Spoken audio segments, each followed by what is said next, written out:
I wish everybody could take part in some of the pre-talk is priceless, man. We were here early. I was here early, so I'm just saying. I was here at 5:59. 5:59 for crap is early. It's almost like high school rules. Yeah.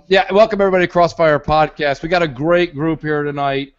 Tonight's going to be a lot of fun. You know, listen, we're in the dog days of summer. I would like to let everybody know, Dryer's here from South Africa, but we are imitating you in New York. It's about 110 out here, Dryer, and I know it's not like that always in South Africa, but it hurts.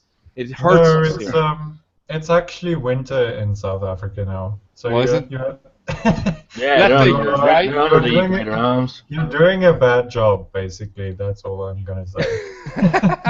Yeah, you can tell geography was never my strong class. But I want to start with a couple of introductions here, and we may have somebody popping in later. He is working, but we'll see if we can get him in. I tried to get him canned and get him here early, but I don't know if it's going to work out.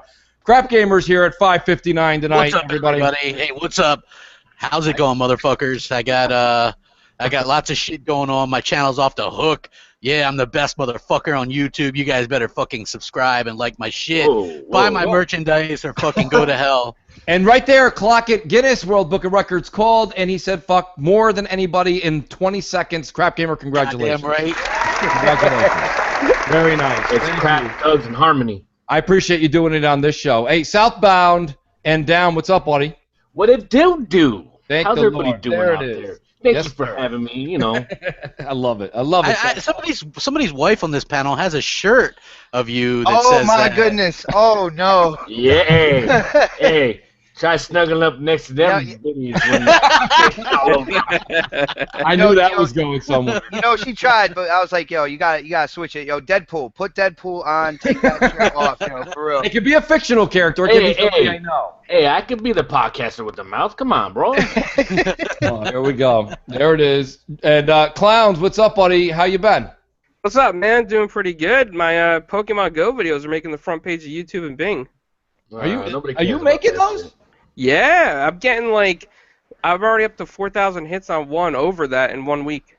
Now, Clowns, this is not at you directly, but I know a lot of people are doing that. That's almost like starting a podcast that just follows the Kardashians. That's like taking advantage of stuff that's happening in the now. No, man. What's going on? It's about hacking Pokemon Go, bro. That's what I'm talking about. All right, good. Thank you for putting little spin on that. That's all right. I like that. XBot448, what's up, buddy? Well, tell us a little bit about your channel, bro. How you been? I'm doing good, man. My channel, the subscriber base just keeps growing. You know, I am completely humbled to see how many people are coming in watching my videos and stuff like that. And of course, you know, Next Podcast and nextpodcast.com has been doing really well, man. Well, I'll tell you right now, you know what? I'm proud of you, XBot, but we do have to give a shout out to Snap, the missus. She's done a hell of a job on that channel. Oh yeah, no doubt. Not for anything, but I call her my better half. Like, for people who have stuck around with me for a while, now you're seeing the better half of XBot out there. So it's been awesome, man. No, her community leadership is quite impressive. And, you know, I've been waiting to get to this one. Everybody, Rand Al Soft Serve. That is probably the best logo on any podcast, period. It's gotta be Jay Williams' best work, right? Williams. Hey, it is. He's like, don't fuck with my soft serve. Well, listen, allow me to just explain to everybody, while you're watching this podcast, and Rand will be speaking a lot tonight, I want to explain it. First of all, that shot is a picture that Southbound took of Rand at E3 having a soft serve ice cream, and Rand had this, what the fuck are you looking at expression on his face. Actually, he's like another fucking picture? Really? He's like, don't steal this shit, man. It's mine. It's good. Hanging around with South at E3, you come to realize that he likes to take pictures and he likes to Snapchat. And I'm not the photogenic type, so I'd be doing whatever, look around, and I'd look back at South, and South's on his phone, taking pictures, and then of course he's like, let's get a picture, and I'm just like, I've had enough of this shit. Let me eat my ice cream in peace. Listen, but the best part about your picture, and Jay, we're going to get to you in a second. I want to hear about your creative genius with this, is that everybody knows that Rand is also Xbox Jesus. He took the E3 pass that they were wearing all week, that we saw all the guys wearing that we knew, and he put the Jesus symbol as the E3 pass, which is absolutely genius.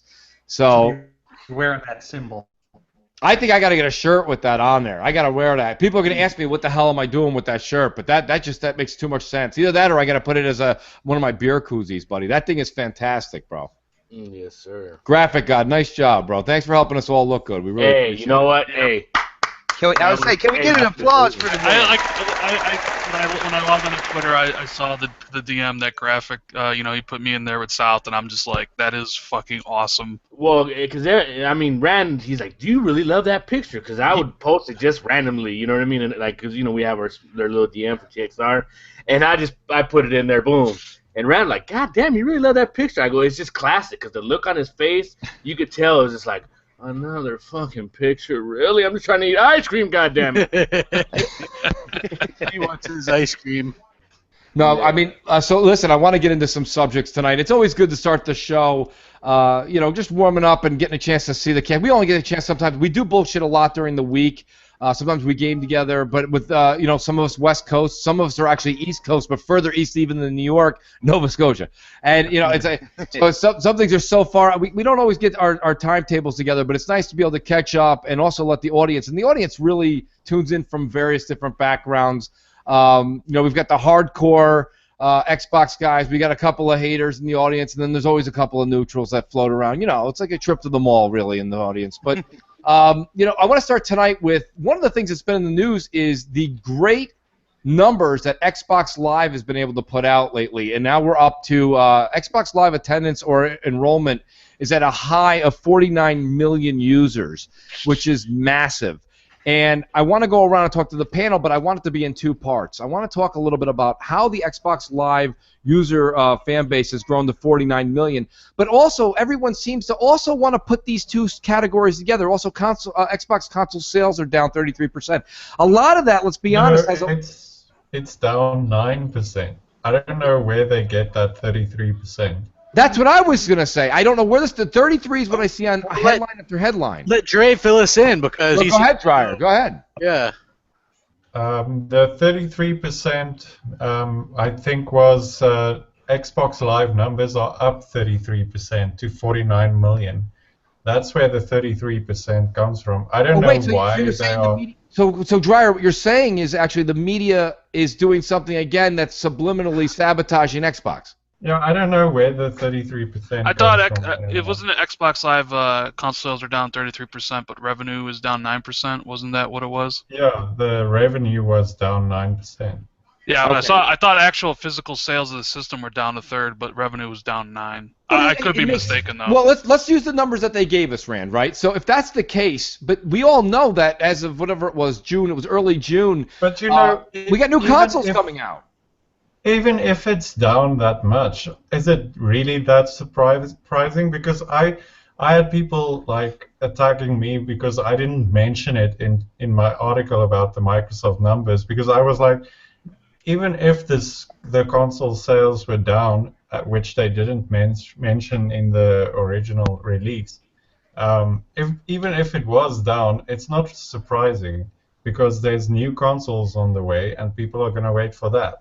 Well, I said it on Xbox Nation. I'll say it again to you guys, and feel free to chime in. If you walk into any dealership, okay, and you say, geez, I really like this 2016, and they're like, well, the 2017 model that comes in September is going to actually have the new body style. It's the same inners, really, same engine, but it's going to have a new body style.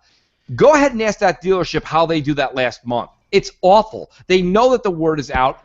Consumer Reports has the articles coming to show the new sport models coming out next month. So it's the same thing here in consoles. Yeah. Mooch. And if you take the pre-orders for the Xbox One S, I just did an article about how it's number 1 on GameStop, their pre-order list for this week.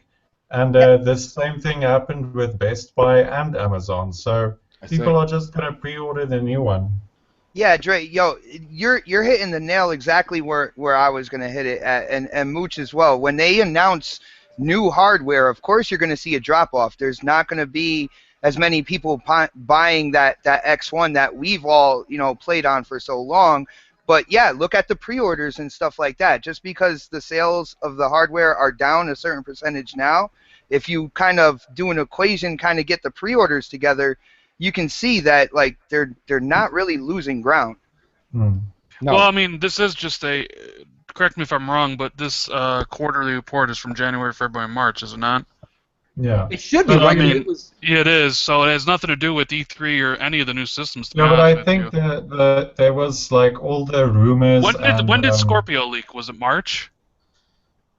I'm trying to. It sounds about I think March is safe. right.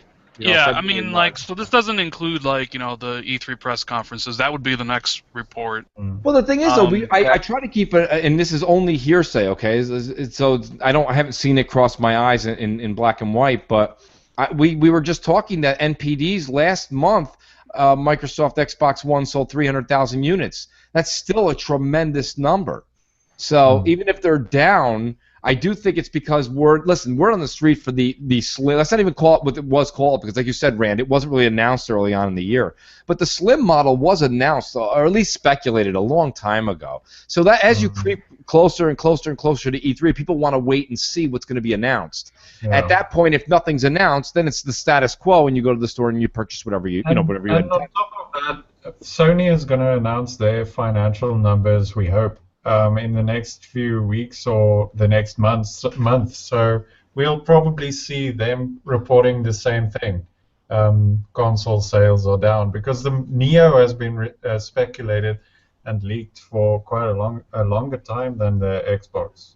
That's Yeah, true. plus Well, January, February, and March are down months for the video game industry, anyways. It's right after the holidays, so like the companies don't really ship that many because they ship in the lead up to the holidays. Yeah. They don't really ship that much after the holidays. Well, the numbers are staggering on Amazon and GameStop as far as the Xbox One S. Southbound, what are you hearing? Anything from some of your peeps in Redmond that say, I'm hearing the Xbox One Gears 4 edition, which I believe, I know I have it. I think you got it too, South. I pre-ordered it, of course. Yeah, me too. That thing is just way too fly. And if anybody's seen that video, I did. Like the laser, everything and all that, Yes. man. How could you not appreciate the craftsmanship? Here's my question. So here's my problem with the new Xbox One S Gears edition is it's going to come with the sickest, amazing looking controller, but because it's not an Elite, right, South? What are we going to do? Are you going to use that red one? You know what? I'm just gonna put it up. Yeah. I need to buy one of them. The little stands. I need those too. But I don't. The colors are. It's like white or black. You know what I mean? They're like, The controller I have to have something to match. You know what I mean? Yes, the controller has the etching in it too. Because I watched the video with Major Nelson and Rod Ferguson. They did a video. They put it out. I believe it was today. It was on Xbox Daily. Great show too. If you're not subscribed to Xbox on YouTube, I recommend you check it out.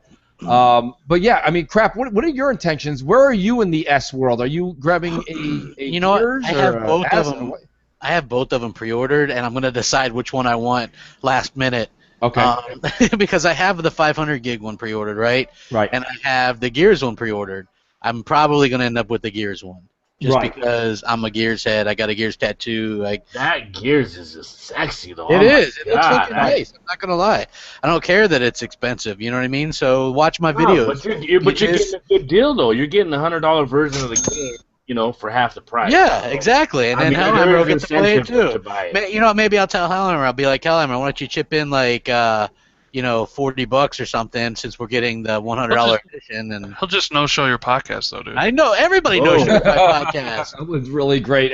Anybody that was watching, we still managed. Listen, Motherfuckers. You get a couple of mouthpieces in there, everything will work out. But it was funny as hell. We were wondering where Hammer was that day. And by the way, the pause on that is patented. But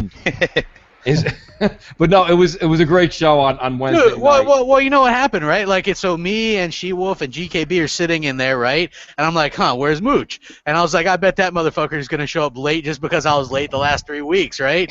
So then Hellhammer, my own brother, no show. Iron Wolf, no show. Rand, he's like, I might be there in 5 minutes, maybe 30 minutes. And I was like, okay, cool. That's a big difference, 5 to 30. Yeah. So okay, but he ended up not being there at all. You know what I mean? Which is okay. But it was like I had 3 other people and Mooch was late. I was like, okay, well, it's me, GKB, and She-Wolf. So I was just like, let me grab me a drink real quick. Fucking, I started slamming a couple of, you know what I'm saying? Well, listen, like, fine, I'll just really do this funny, shit. though. You know So what I mean? I come in and here's my story. So I'm actually sitting here just like I am right now.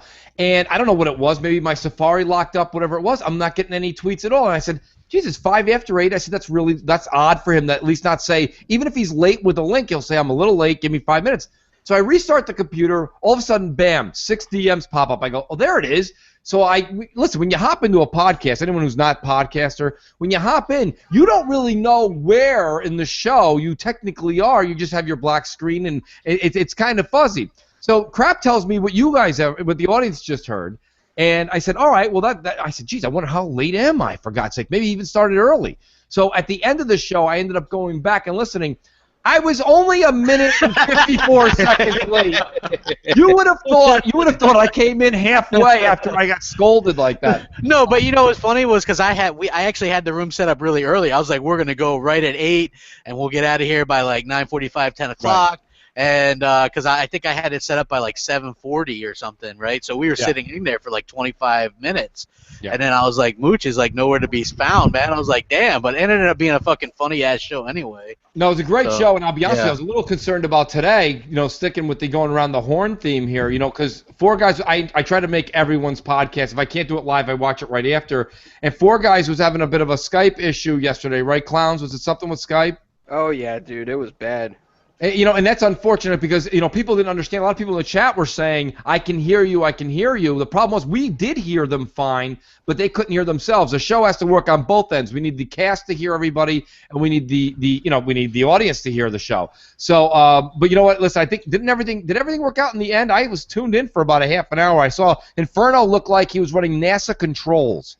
He was all over the place, man. He had everything going. Yes, he was doing his CIA maneuvers there. Yeah, I mean, it did work out. It took like 30 minutes, I want to say, for everything to work out correctly. Yeah, no, he got it going, and shout out to Inferno. Hell of a job you guys do out there. But, I want to get back a little bit to what we were talking about with the consoles, and one of the guys on Four Guys with Quarters did his own video on his own channel. Shout out to Assassins. And, he said, I'm not going to get an Xbox One S right now. That's how he and he did the ... right now. Meaning he's just thinking initially off the cuff it may not be worth it.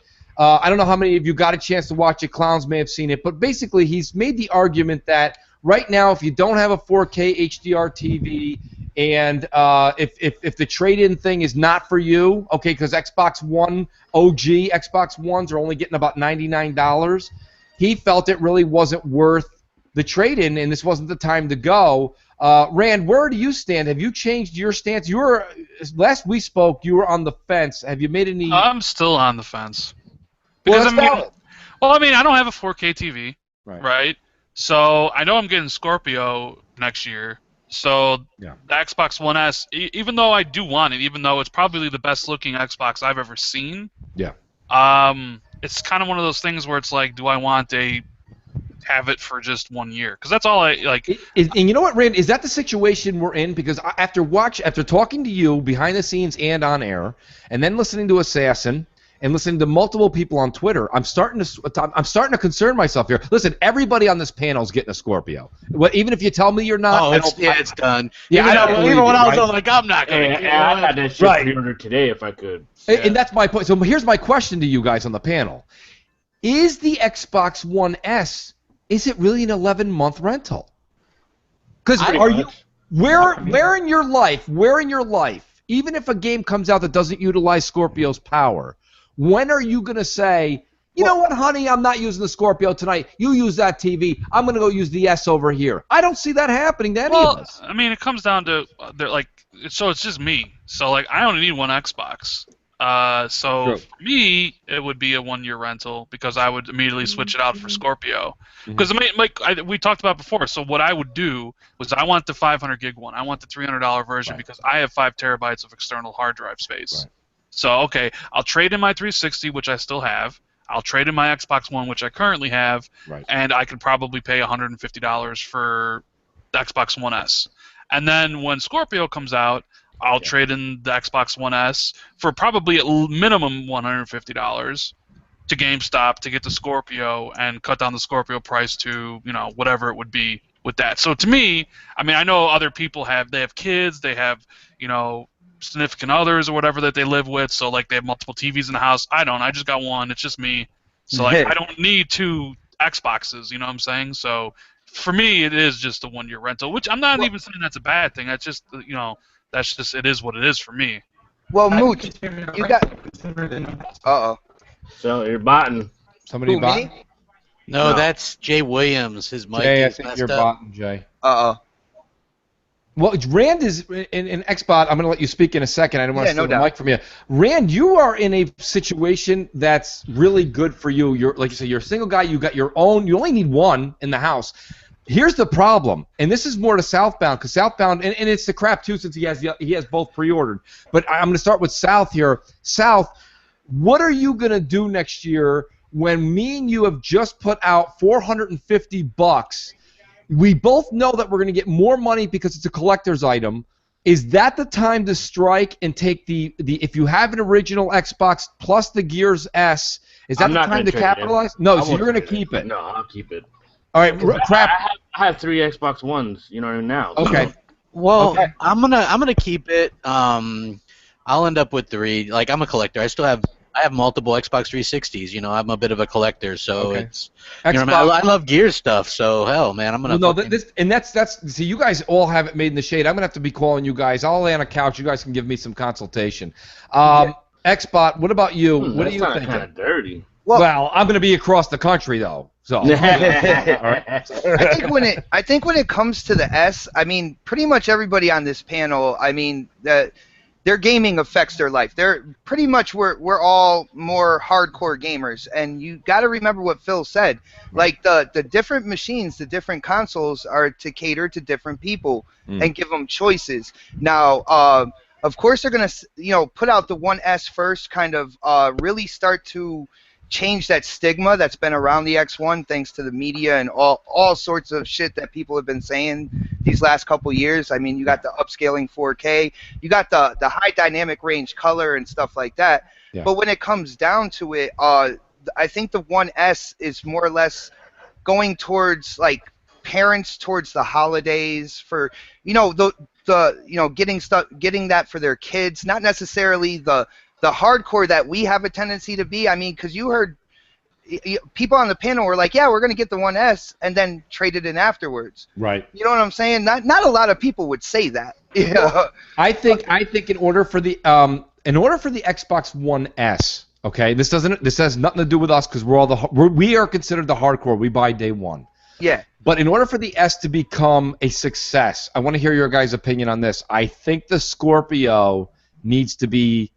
Hear me out now. I shouldn't say needs to be. Will be expensive, because it makes the S the reachable console to play all the same games, right? I mean that's the idea here. That makes that's one of the things that has me thinking, because I said a $500 tag, which is absolutely possible with what AMD is doing with their chipsets. Yeah. But like you said, if the Scorpio is that reachable, then what's going to happen to the S, which is a very, very valid point, man. That's my point, guys. Do you understand? Like, if Scorpio comes in at $499, that's reachable, people. That's very reachable. Well, yeah, because you have the base 500 gig at $299, and you have another year to pass. I don't see why you wouldn't be able to assume that they're going to knock even a little bit more off the price of the 2 terabyte one. You know what I mean? Like, I would just assume that they're going to have probably like a 279 entry level, and then you know what I mean. It's gonna be just like the 360. How there was the Pro, the Elite, and the mid range. You know what I mean? There's gonna be different SKUs, and there's gonna be something for everybody. I agree. And you would assume the minimum SKU though. Like there's got to be a SKU for Scorpio that comes in minimum at 500. There might be one might do. They'll probably do 2 SKUs, one at 5, one at 6. Wait, hold on. But don't you think, like, I don't know, because see, I was thinking this too, because somebody's like, hey, crap, do you think they'll offer a disk driveless one? And I'm like, not a fucking chance. No way. They're like, why not? And I'm like, well, they have 3 fucking SKUs of the S, and they might have 2 SKUs of the. You know what I mean, of the Scorpio, like, a $599 and a $499. Yeah, that's what I was thinking, because like even with like the rise of digital, I mean, digital only accounts for about roughly 30%. So the other 70% is disk based, which is a gigantic part of the market. They're not ready to cut out that huge part of that market just yet. Right. I know XBot loves talking about how 10 years from now it'll all be streaming, which that's probably what they want, but they can't do it just yet. Yeah. So I would assume Scorpio, like, I just can't see the starting price being $600. It almost killed PlayStation. I mean, even then, like the PlayStation 2, like PlayStation 2 was one of the most loved consoles of all time, and pretty much the PlayStation 3 almost destroyed the company. Yeah. And one of the reasons was because it was priced so, $600, and you had executives talking about getting a second job to afford it and stuff. So I think Microsoft's well aware of the reasons why the Xbox One didn't do so well this gen, and mainly because one of the reasons is the price. It was $500 to the competitors, $400. So I think they're very well aware of that fact. And I think you'll probably see two SKUs, at least two, one at 500, with probably, what would you say, a terabyte of hard drive space, and then one at 600 for, the pimped out version, essentially. Well, see, and that's where I have the question, because with the 4K and all that, that means more space is going to be needed, right? True. So you have to think that the minimum, the base model will be 2 terabytes, right? Yeah, I think that's well. Let's Premium product means premium storage. Remember, let's take a look at that. remember that. Yeah, but they let you plug in any amount of storage of your own, though. That's true. But So, most people now don't have external hard drives. I know a lot of my friends don't. I should ask Mike that question. I should ask him how many people actually plug in external hard drives. That'd be a good question to ask him. Like, how many people actually take advantage of the fact that you can just go to Amazon and buy a $50 2 terabyte external hard drive for $50 and plug it into your Xbox One? And I actually do. use it? You know I what? do. I And have it's kind two of funny. externals. It's kind of funny with the S. My problem with the S is now you have to buy that little adapter for the Kinect, and that's going to take up a USB spot. And I have, my headset plugged in USB. I have my external hard drive, and I have my controller charger wire. Okay, that's So the only that's problem. gonna take- That's the only problem I don't have, because I'm not going to be where the Xbox S is going to be taking the place of the one where I don't have my Kinect. But go ahead, clowns. But can't you just use a USB port hub anyway? I mean, just buy a hub? There is a device out there, South, that hooks onto the one USB on the left-hand side, and it gives you 3 or 4 additional USBs, which is a smart move if you have an issue. I might have to do that, yeah. It's like, I think it's down to like $60 now. Could even be cheaper. Okay, so we know. So look what Microsoft's doing right now, right? They have 3 versions of the Xbox One S. One for 500 gigabytes, one for 1 terabyte, one for 2 terabyte. Look at the price differences. So you have one at $299, you have one at $350, and one at $399. So they're essentially charging you $50 more for an extra 500 gigs, and then $50 more for an extra terabyte, right? Is that how that works out? They're going to copy that strategy for the Scorpio. It's going to be the hard drive space, because and it goes back to why they're selling the Xbox One, the more expensive one first, because it's one that has higher profit margins on it, right? Yes. Essentially, so I could see Scorpio launching, and Sal's right, yeah. So if a game, the 4K stuff, yeah, the games are going to be bigger. So maybe the standard is a 2 terabyte hard drive. Boy, if you're an Xbox One S 2 terabyte customer right now, or a potential customer, excuse me, boy, I can't see how you didn't renege your purchase and go grab that Gears one, because there's no way you're that hardcore dedicated to Xbox that you want this one and you're not a Gears head. I mean, if you're not a Gears head at all, you don't care for it, then I mean, look at Gears. Gears. Money if Gears it's a itself. limited edition. Gears itself is supposed to be an 80 gigabyte game. 80 gigabytes. And I mean, Halo 5 right now is almost 90. And that's not even 4K stuff. So just wait till games are natively 4K with 4K resolutions and textures and all that stuff. Those games are going to be ridiculously huge. See, I think no matter what Microsoft does, they're going to get, the pricing is going to get booed on Scorpio one way or the other. But I was looking forward to more seeing a price tag around the $599 mark, and like Rand's saying, make sure you up our hard drive. Give us. We already know what we're getting as far as speed and RAM and all that good stuff. Tell us we're getting a decent chunk of hard. Because here's what I say: even though you're going to allow us to do an external, I don't want to worry about external for the first year. I'd like to use what you give me as my internal, and then I'll go buy a 5 terabyte or whatever it is I'm going to have to buy when that matter comes to play. That's my whole thing with that. I mean, I don't know how you guys feel about. I waited a while. I didn't run out day one to get an external, but I didn't feel I needed it because the games at the time were slow. Now the games are coming out left and right. you really got to keep up with the Joneses now. I mean, even right. I mean, things are coming out left and right. We got a little downtime now, so enjoy your backlog. But come August, things are about to hit the gas again. Oh yeah. I was like you. I said, I don't need external. I got 500 gigs, and then that kind of went pretty quickly. Yes. And then I got a 1 terabyte external because it was on sale, and then that filled up pretty quickly. I'm like, God. And then I got a 4 terabyte external, so that's not. I haven't filled up yet. Right now. No. I have 4 terabytes of free space, so. Nice, Rand. Very nice. Now you can have up to what? You can have up to 2 devices plugged in that max out at 16 terabytes. I think you can. Yeah, you can have up to 2 externals plugged in. Okay, at the same time. Yeah. Because I have 2 plugged in right now, but you can't have 3. Not that I know. No, I think the limit is 2. Jay, you're still. Jay, yeah. And listen, in Jay's defense, because Jay's going to probably try to back out and fix it again. Me and Jay did a mic test the other night, and everything was completely smooth. So I hope you get it worked out, Jay. I don't know what that could be. That's all right, Jay.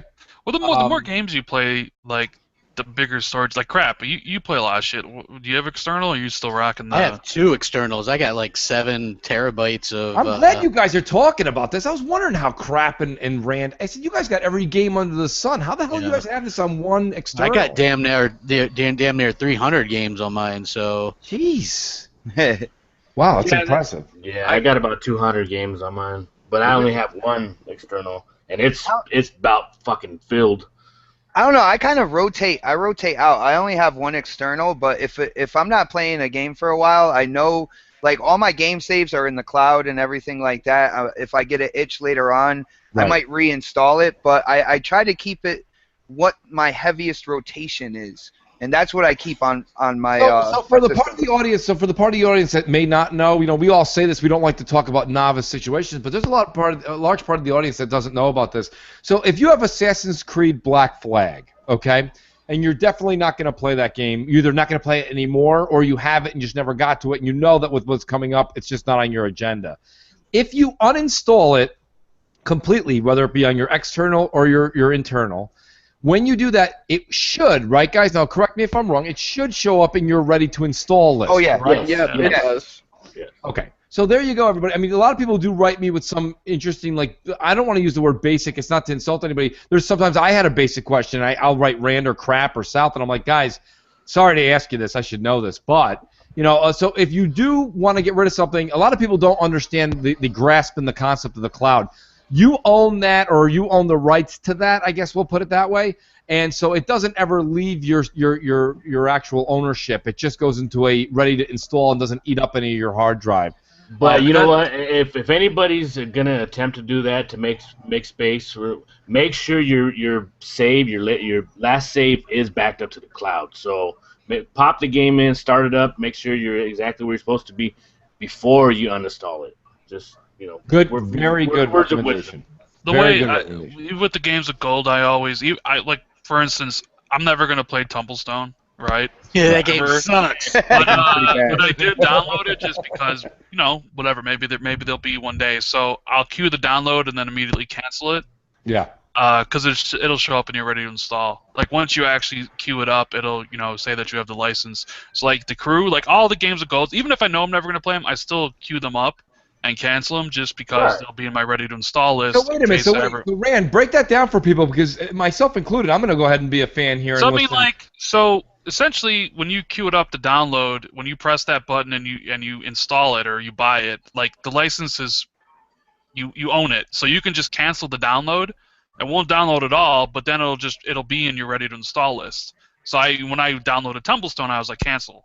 And then, but like when I go to my ready install list, it's right there. So in case I ever want to play Tumblestone anytime in the future, yes, I can do that. Same thing with all the games like the Crew. Never download the Crew because the Crew is a big game, and I just wasn't sure if I was ever going to play it, but it was free. So I was like, fuck it, I'll download it. So I hit download, cancel the download, and it's right there waiting for me if I ever want to play it. See, that's a lot easier for me. Go ahead, Dryer. And if you are game sharing with someone, and you do that, you'll annoy them with all your downloads. And That is true. That is very true. Yeah, They'll start downloading on the other console. because I'm game sharing, and every now and again I have to hear about why do I download so many games. Oh, so you're the one doing is that a problem though? Like, damn it, you got too many fucking games for me to play. I don't know when they're Stop spending money. That's Yeah, a really that's good point. exactly because I get games to review, and then they're like, "Where do you get all these fucking games?" You're like, they gave them to me. Leave me alone. I, Right. You know, speaking of games, a certain thing happened this week, and it was the Gears of War 4 campaign trailer. Since we're on a Gears, Oh my goodness. First of all, hats off and bravo to Rod and his group at the Coalition. They did a phenomenal job. And let's talk about the pros and cons here. The only con I'm going to bring up first and foremost is people are saying that Gears of War 4 is too much like Gears of War. So if which is almost as bad as it says. It's just as bad as too much A button. What would happen if Gears of War 4 took the same approach that God of War 4 is about to take and completely revamp and make the series look nothing like it? We know Sony can get away with murder. Do you think if Gears didn't look like Gears, it would be successful? Nope. Yeah, I wonder, like I'm with Sal. A Gears of War daycare edition. Well, let me put this to you guys. Remember when Judgment came out and they switched up a lot of the mechanics in it, and it was more Call of Duty like? People complained about it. Absolutely, and I think People rightfully so. hated it. I wouldn't say complained. Well, they complained, because I mean, like the tossing the frags was different. Like, a lot of shit was changed, and people were pissed. It wasn't their Gears. The thing that Xbox really will benefit from was, listen, look, it is what it is. Okay, I don't remember what's the gentleman's name there. God, he's been so out of the news so long. I don't remember his name. Cliff Belinsky. Oh goodness. Cliffy B. Belinsky. Cliffy B. That's it. Yes. That's Sal's best friend, yo. My Lamborghini. My homeboy. Yeah, he's awesome. He's that Lawbreakers is going to be a really, really great free to play or down whatever. Hey, listen. Don't knock it because you see what's going on with what was that game that just came out? Everybody loves Overwatch. You know what I mean? That's a huge hit on PC. Yeah. Well, isn't Matrick back in Lawbreakers? Is he really? I don't know. I was kidding. Oh, okay. I was like, That was wait a bad joke. I think he's gonna be one of the targets. You're like legit talking. I did too. I was like, well, wait a minute. If he's in there, that's the kiss of death. But what I was going to say was, in all honesty, the part that I want to get back to is Rod. Rod is such a traditionalist, right? Like, that's just the way that he is, that they're fortunate to get back to the roots of Gears of War, and that's what Rod brings to the table. Yeah. Yo, Mooch, one thing I want to point out is when it comes to like what they're doing with God of War compared to what they're doing with Gears of War, this is one of the reasons why I absolutely love being in this community, because if they do something against like a beloved franchise, if they change it to the point where it doesn't hold the essence of what that franchise is, right, people in the Xbox community will absolutely say something. All right, they won't just sit there and swallow shit just because the company says it tastes good. Right. You see what I'm saying? And that's one of the reasons why I absolutely love being in this community, because when it comes down to it, people will share what they like and what they don't like about what's coming with Xbox. That's true. The Xbox community is never silent. That we know. And you know what? So we're talking about Gears. You gotta respect Rod, because every time he talks about Gears, you can see the passion behind it. I mean, the guy got his own fucking tattoo. You know what I mean? So you know that he lives and breathes Gears. South, Don from the next podcast, one of his biggest things being on Twitter is he wants to get a follow from Rod Ferguson. Yeah, like that's his biggest thing. Hit him. All you got to do is hit Rod up. Rod's a hell of a guy. He'll follow with no query at all. It's actually funny because he does follow me. And when everybody was lining up for FanFest, that day I was feeling under the weather, and I was like, oh man, don't tell me I'm getting sick, right? So when I walked up to him that night at the lineup for FanFest, he was like, stay away from me. You posted earlier you were sick, and I go, God damn it. when people following you goes wrong. You know what I mean? Yeah. That's a new hashtag. I like that. No, I just think that the gameplay was amazing. It shows some different, not screen cuts, but different plays that the actual character does, like where they actually step on the enemies like Achilles. He sits up and then you smash the back of his head wide open. The lighting effects are something. There you go. Amazing. And here's the thing, though, but Xbox, before we get into that, this is where it all ties in. The reason I didn't want to jump subjects and leave Gears yet was because, damn, if you don't have an HDR TV, and I'm looking at and when they're showing, and you're looking at the YouTube videos that are out there on this Gears gameplay trailer, you've got to look and see that they're showing these magnificent colors. And it's beautiful. You can see that this company, the Coalition, took their time to push the strengths of the Xbox One, and they really want this HDR to pop. They want that popping sensation on those TVs to really shine here. So, I mean, here I am, okay? I believe I have an HDR TV. I have to do it because I have a 4K TV, but I bought it end of 2014. Problem is I don't know if that has the HDR in it. I actually went to Best Buy to see if I could upgrade.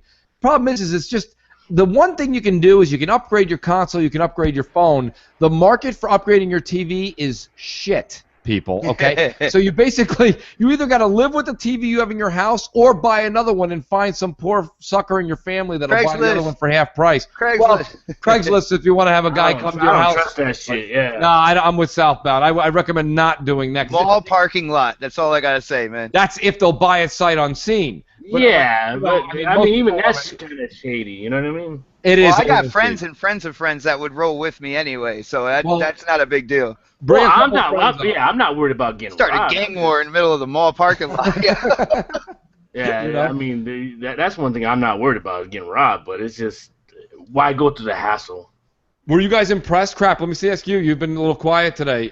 What's going on with the Gears 4 gameplay trailer? I mean, we already knew that you had it. We know that you have it pre-ordered. It's got Marcus Phoenix in it. I mean, he's the fourth character. I think that that's pretty badass. I mean, well, explain that a little bit, can you? Because that took me by surprise when his voice was in it. Well, that shouldn't surprise you. Well, this is the thing, right? Like they had 3 players. They kept showing three players, right? And Gears has always pretty much had 4. They split off or whatever, 2 and 2, right? So you're like, who's the fourth? Who's the fourth? And now you realize the fourth is going to be Marcus Phoenix. I think they wanted to get the idea that this is mainly a story about his kid. You know what I mean? He's passing the torch at the same time. Yeah, right? yeah. But people also wanted to see that familiar face, and apparently Coltrane is confirmed to be in this game too. Shit, is Marcus gonna die in this game? He could. You never know. I mean, that seems like, as like Sal said, passing the torch, and it seems like such an easy thing to do too. You set up the villain, whether they set up a villain for the whole series, and you kind of have that villain kill Marcus. So you're going back to like Gears 1 when what's his name? Yeah, General I'm not kills saying that guy. I don't know, because Marcus is great, but I would, he is Gears of War. Yeah, I don't know. It's kind of like killing off Master Chief. All great stories have that, where you have the hero going on a journey, and he's always like under tutelage from the older, wiser person. But that older, wiser person always has to die. Star Wars has it, Lord of the Rings has it. Pretty much any hero's journey. Every Disney story. I think what's going to happen, I think Marcus's son is going to kind of prove himself, and Marcus is able to go off and do whatever. You know what I'm saying? Or maybe Marcus will take some sort of leadership position. There you go. Like where he was like a senator or whatever it is that leads this rebellion, and his son can actually be the war hero. I think that they're doing the right thing. Yeah, or you might have a situation where JD is out to find his dad, and he meets him in a field on top of a small island, and he hands him like frag grenades, and Marcus Phoenix stands there like a mute idiot. Maybe they did say that you can't play as Marcus though. Only in multiplayer. Yeah, only in multiplayer and horde mode. You cannot play as Marcus in the single player. Well, see, that's where I was confused with the whole thing. Listen, you guys are gonna laugh. A little comedy relief here, okay? Maybe it was because I was watching it at work and it wasn't really supposed to, so I was just trying to tune in really quick because they released it at like 11 o'clock on. I want to say it was shit, was it Tuesday or whatever it was? It was just really interesting the time they released it. I'm watching it, and I hear Marcus's voice, and I'm like, did they cheap out and have Marcus, the guy who does Marcus's voice, try to do the son's voice? I'm like, what the hell's going on here? So, well, I mean, if you can't play as Marcus, so he's what? He's like, he's your NPC. Okay, so he's gonna be what was the old, pardon me for not remembering him, the scout's name. It's still weird that you have 4 people in the game, but there's only 2-player co-op. That is kind of, you know what? That's my biggest weird gripe with it, because Part 3 was excellent, being able to play 4-player co-op. Yeah, and then the first 2 great. I mean, Gears of War 1 is one of the seminal co-op games. It ushered like online co-op onto the masses in 2006. That it was great. and Army of Two was and definitive co-op Army adventures. of Two. Rand, you didn't like Army of Two? Well, I mean, I liked. I don't know. I thought those games were okay. The third one was, as like one of the I'm first talking about the co-op first games, one. Cap. Like because Army of Two was, if you don't forget, Army of Two was extremely fucking popular. It was really like good. They just fucked it up the second. Yeah, they just fucked up the sequels. But like at one point, Army of Two, if I'm remembering correctly, I remember when that game came out. That game cleared 1 million in NPD. Like new IP from EA co-op. I think it came out in 2007. I want to say. And it was extremely huge. Like, obviously they fucked up the series afterwards, but people love co-op games. It's just weird that you're gonna have 2 unplayable characters with you the whole time. Well, Rand, when you're saying about that, if it's two-player co-op, that means that something is gonna happen to the other 2 people. I think you're gonna have missions where it's only 2 people at some point. I agree. Maybe. I think JD is gonna throw a frag grenade into the room, and he's gonna be like, "Oops, blow it." Sorry, Dad. Oh no. Well, no, I mean, I do want to say something about the the car keys. Well, the 4-person co-op. Listen, South, we've done it too, right? So, and Rand, you were there. We did the Halo thing a while ago, where we did the 4-player co-op, and maybe it was because we also had 12 people in party chat. But I mean, it just seemed like the 4-people co-op was all over the place. Where whenever I play any game, and Jay Williams and I have played the Gears Ultimate together with a 2-person co-op, it's more intimate. The game is a little bit more serious. Like when we were doing that theater scene where we had to like shoot the stage down, and someone else has got to take care of where the actual enemies are coming in from the sides of the theater. That was just really intense. We were playing it on a hard level, and pardon me, that was just something that again So I think Rod was trying to say is that he did this because he wants the gameplay to be a little bit more intimate with the story. I think you lose that with 4 people. I mean, do you guys see that at all? I mean, that's the rationale here. No, because you still got 4-player, or 3, 2 extra players in the game that you're running around with. So I don't really think that would take away from it. I think it would add to it. But that's just my personal opinion. I want to maximize the most. That was my biggest issue with Destiny. Was like you had your raid group. And then you had your regular, dailies group, you know what I mean, where it was only two extra guys, Right. I mean, the thing is like literally, like a friend of mine who had 3 kids and then he had a 4th kid. He's like, people always ask me, what's the difference between 3 kids and 4 kids? He goes, when it was 3 kids, I felt like I was underwater. The 4th kid was like I was still underwater just holding a baby over my head. So my point is, the point being was... that's like a really good moochism right there. You know what I mean? It was really good, man. I started laughing. I think I spit my water out when he said it. But, listen, guys, my point being with that is Destiny fucked up in completely you're right, Southbound. Because, listen, if you're going to go to 3... you might as well go to 4, right? I mean, exactly. But I will say this. I pound my fist down and say credit to Rod, because it's either, to me, it's 2 or infinity. You know what I'm trying to say? It's 2 or 4. Don't go 2 or 3. That doesn't matter, and 3 doesn't work. 3 sucks. 3 is just too odd. It's just weird. Odd. You always either have, and then don't ask me why. Why do cars only come with 4 doors? Why do tables at restaurants only seat 4? The 5th guy's got to put the chair at the end, and he's always buttoned into the hallway when the waitress in the corner. Shit. Right. Yeah. So 3. If you have 3, my point being with that is, if you have 3 friends, you have 4. But 2 is like, hey, look, when I see Jay on, if Jay happens to be playing with somebody else in Gears, it's like, okay, I'm not going to. When you see 3 people in a party chat, you're like, ooh, let me get involved with that. Oh, wait, you're full shit. Okay, thank you, Bungie, for inventing the new 3. But, you know, it is what it is. You know, I think that's also why the co-op works really well as far as the, Crucible, etc. in Destiny. But, I mean, yeah, I think that this was just a really good time for them to come out with that Gears campaign video. It's just the right time where we've got another, 2 months before because once October comes, it's Gears time. It's Gears. That brings me to our next subject, though. Rise of the Tomb Raider coming out to PS4 on the same day, I believe, that Gears of War drops. I just want to mention real quick also that they have that sick-looking Gears hard drive, right? That external hard drive, that thing looks fucking sick. It like does. I know it's like kind of expensive. I want everything Gears, man. Yeah, like, that's what I'm saying. Like I'm the same way as you, South. Like I'm thinking that Gears thing, even though I've got a couple of externals, that's a fucking Gears external. You know what I mean? It's 2 terabytes. I'm not a big Gears multiplayer, but I love the storyline. You know what I mean? So I don't put as many hours as a lot of Gears heads. I'm with you, Sal. But it doesn't mean I love the game any less, the series any less. You know, it's like, to me, I love the Gears story.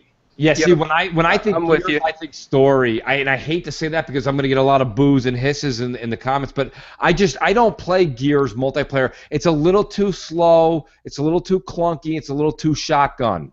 You know what I mean? It's like roll, shotgun, roll. You know, it should have been off walls and shotgun, boom, one shot. You guys are disrespecting me. I'm right here.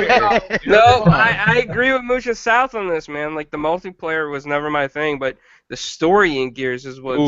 It's so good. It's so goddamn. I prefer the campaign too. Do you see? I mean, how could you not appreciate, a good, buddy cop type game? You know what I mean? Or, look, like you build a relationship. Yeah, Gears does have a great story. I love it. Like, a lot of people hate on it. They're like, the story's shit. The only thing Gears has going for it is multiplayer. But look, I will say this. I was like you guys. I was really into the story, and I am. And I hated the multiplayer. It was difficult. It's hard as shit. And then one day my buddy Gravedigger was like, dude, he goes, what you do is just stand behind something with the chainsaw. And, like, he got me into it that way, right? Like, I was just standing behind shit and chainsaw. That's the noobest fucking thing you could do. Right. But then eventually, that got me.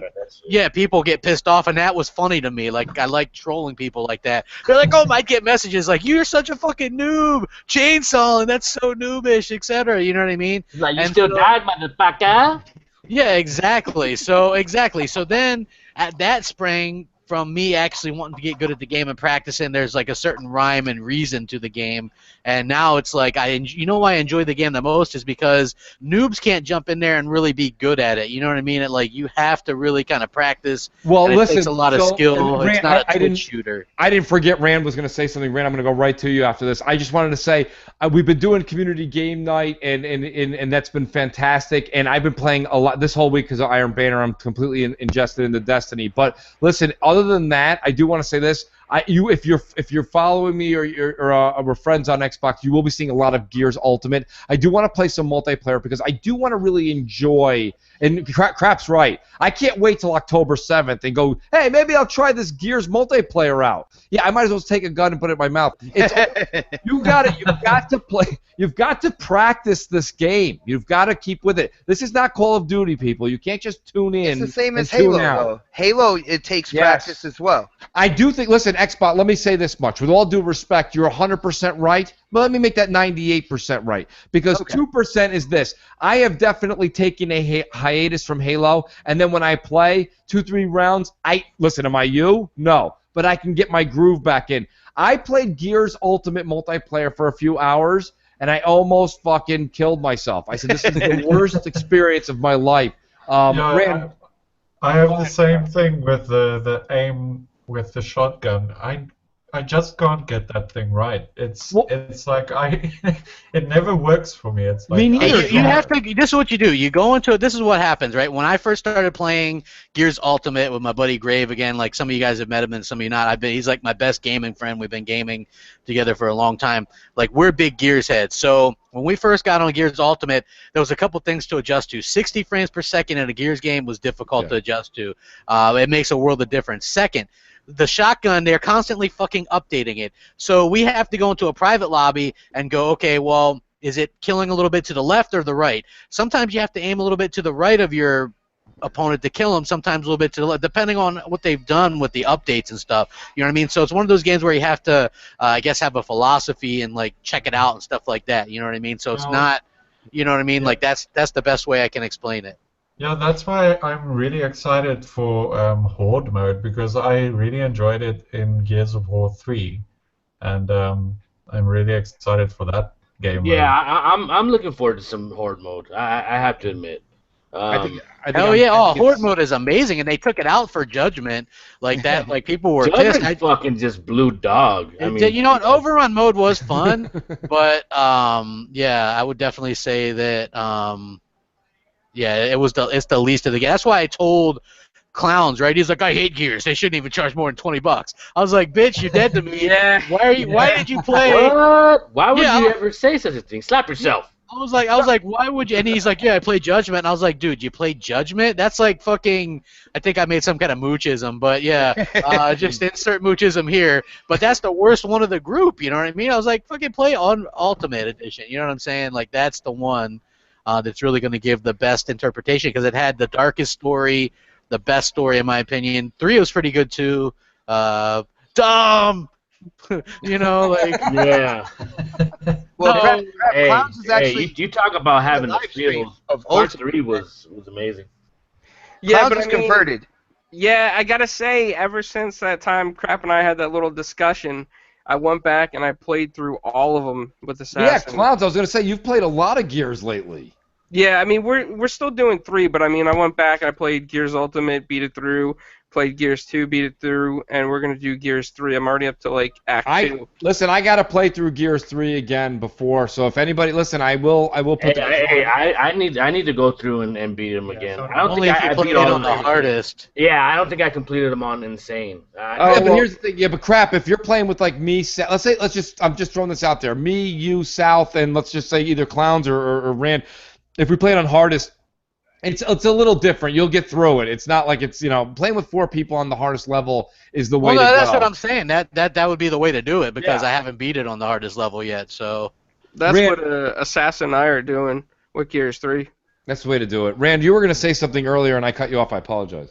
I was just gonna say, like, I like the Gears campaigns. They've always been fun. I've never really been that much of a fan of the multiplayer. Yeah. I don't know if you guys read though that the changes from the beta, they nerfed the shit out of the Nasher. Okay. Yeah, so the shotgun won't be as powerful. Oh, and the other, we talked about that the Gears hard drive. What about that Gears HyperX though? Yeah. Those headsets. So much Gears stuff, man. I'm getting torn on this HyperX thing. I know this is a topic of debate, and listen, I want people to. Here's the thing: when it comes down to it, we use these things. I use the headset all the time. Me and South have the same one. It's the Turtle Beach 500X. Listen, we had this debate. I won't beat it into the ground, but those do look really nice. What Rand's talking about. My point is this: is the HyperX just the hype because Microsoft's behind it, or can they compete with the Turtle Beach Astro family? They're really, really good. Like like for instance, let me do a moochism. They're like the Vizio of the headset. You know what I mean? Okay. Hey, Vizio makes a damn good TV, but everybody perceives them as budget shit. You know what I mean? And that's my question, because it is perceived that way, but is that true? No, they're actually really, really good headsets. How much are the Gears headsets going to go? 150. 150, yeah. Well, Rand, you're an Astro A40 guy, and I'm glad you got those on the show. Are you willing to hang up your A40s for a pair of these HyperXs? For the Gears ones, no. For any HyperXs? No. I mean, if I got HyperXs, obviously I would use them. I would see which ones I like better. Okay. I mean, if I bought them or whatever, like, yeah, I wouldn't try them out, but I only use Turtle Beaches and Astros, and Astros destroy the Turtle Beaches in my opinion for everything, comfort, sound quality, the whole kit and caboodle. But then again, the Astros. You get what you pay for, yeah. But then I use HyperXs at E3, and they're fucking quality, man. But they're not supposed to replace Astros. They're supposed to be like a good quality, sound at a good entry point, price. They're not supposed to be Astros at $300. No, you know what? They're like, when you're brass tacks, they're a step down from Astro, but they're not very much of a step down. But the thing is, they're affordable. You know. Not everybody can afford $300 headsets. Right, because when you in contrast, you pay $300 for a lot of consoles. You know what I mean? So that's a big bite to take. No, I agree, and I think you make a good point there. And everyone has been swearing to me about these HyperXs. Hey, HyperX, if you're listening, which you aren't, go ahead and send Mooch a review copy of those, and we will do an explicit review on those. But no, I think that what I wanted to kind of touch base a little bit on here is because it is going head-to-head with Gears. Do you guys feel that Rise of the Tomb Raider coming out on October 11th to PS4, is that PS4's answer to Gears? And if so, is it really an answer? I don't think so. I don't think they're trying to combat Gears. I mean, they're just terrible with releasing their fucking games. Like, look, they released Rise of the Tomb Raider on Xbox One against fucking Fallout 4, and now they're releasing this shit against Gears of War 4. I mean, that's the only date they had, though. When you look at the games coming out, like, it's the only date, because unless it was coming out in September, which it probably wasn't ready. Right. You had like Mafia on the 1st of October. Then you had that open week because it was just Gears, and then you had Battlefield 1, and you had Titanfall 2, and you had Call of Duty, which they have a marketing deal with. You got Watch Dogs, which they have a marketing deal with. Right. October 25th is their other game, Last Guardians. So I know I can't wait to explore Croft Manor with my VR headset. Yeah, so I mean, when you think about it, that's really the only date they could go for. Even though it's Gears of War, it's the only date that really doesn't have a multi-platform game coming out to PlayStation. So it's where you can slide it in at. There might be some PlayStation users who pick it up before all the big shooters come out. They're like, all right, I'll try it. But like, nah, I don't. That game's it's proven. NPD's done the numbers. No, it's not. 1 year late ports never do, unless you're going from like Resident Evil 4 did. That's because like GameCube had nobody on the system, and then they finally ported it to PS2, which had hundreds of millions. Yeah. But in 90% of the cases, 1 year late ports never sell as well as the original because the hype for that game's over. I mean, anybody that wanted to play Tomb Raider, I mean, look at it. Tomb Raider's been on Xbox One, it's been on the 360, it's on Windows 10, it's on Steam. I mean, if you wanted to play it already, you probably played it already. I'm sure it'll sell some amount of, it'll sell some copies just because I'm sure there are people that still want to play it, but it's not going to sell that much. Not with all the big heavy hitters coming out right behind it. My more intriguing point on Tomb Raider is the box art, because I'm into advertising and stuff like that, and not for anything. I know I've argued with a couple people on this, but with it looking the way it does compared to the Uncharted collection, it's like Sony is trying to downplay it anyway. They don't even care about Tomb Raider, to be honest with you. No, it's a trip, too, because you see like Neil Druckmann and all them talking shit about the cover for the PS4 version. Why would it looks just like Nathan It's a subliminal message. It's why would you say advertising Sony, 101, though, man. Xbox? Why not Square Enix? Because Sony has nothing to do with the game. But Sony has a say in the box art. No, they don't. No, they don't. No, they don't. No, they don't. No, they don't. They don't. And the by the way, fucking Naughty Dog ripped off Tomb Raider originally with the go type in the Tomb Raider Definitive Edition, the art thing. They ripped off that cover from that original art book. Wow. I mean, that's interesting. The only reason I bring it up, Xbot, that I say it with sincerity is like when you look at like Far Cry 4, that got a lot of heat in the social media because it looked like a white oppressor kind of holding down somebody, and they got a lot of shit for that cover art. And there's no way Microsoft or Sony had anything to do with that cover art. That was completely up to the publisher/developer. I think with Tomb Raider coming back to PlayStation, the ponies are like, welcome home, Tomb Raider, and then they take her back to the backyard and shoot her in the head. Oh my goodness! They're not gonna support that game. It's Well, here's the thing. Rand made a good point. First of all, it really is a non-discussion. I bring it up because it was something that had to be talked about since it was talked about for the past year. But realistically, the problem I have with it, more than the box art or more than the fact that it's coming out on the day Gears, how Oh.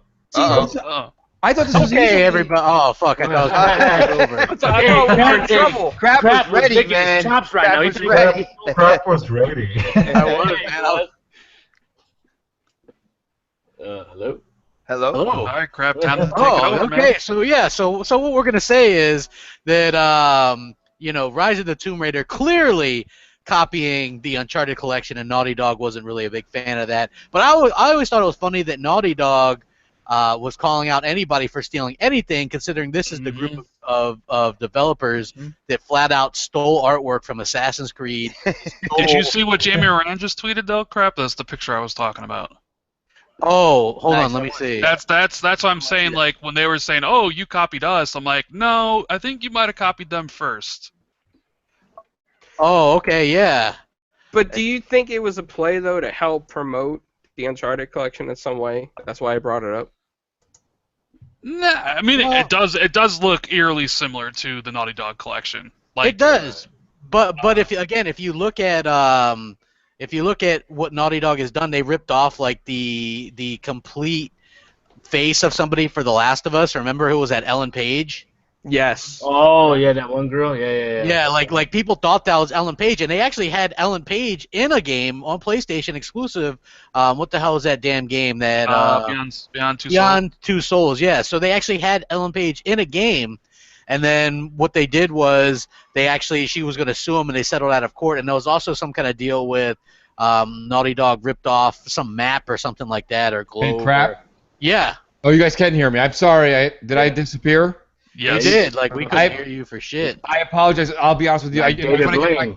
I did do a David Blaine. Actually, my David Blaine was better than an actual David Blaine. David Blaine's like a trickless magician. But listen, in all honesty, I was telling Xbox before the show, I don't know what's going on, but like literally the internet was just popping in and out today. I don't know if it's because it's literally 105 in New York, and in New York we don't do that.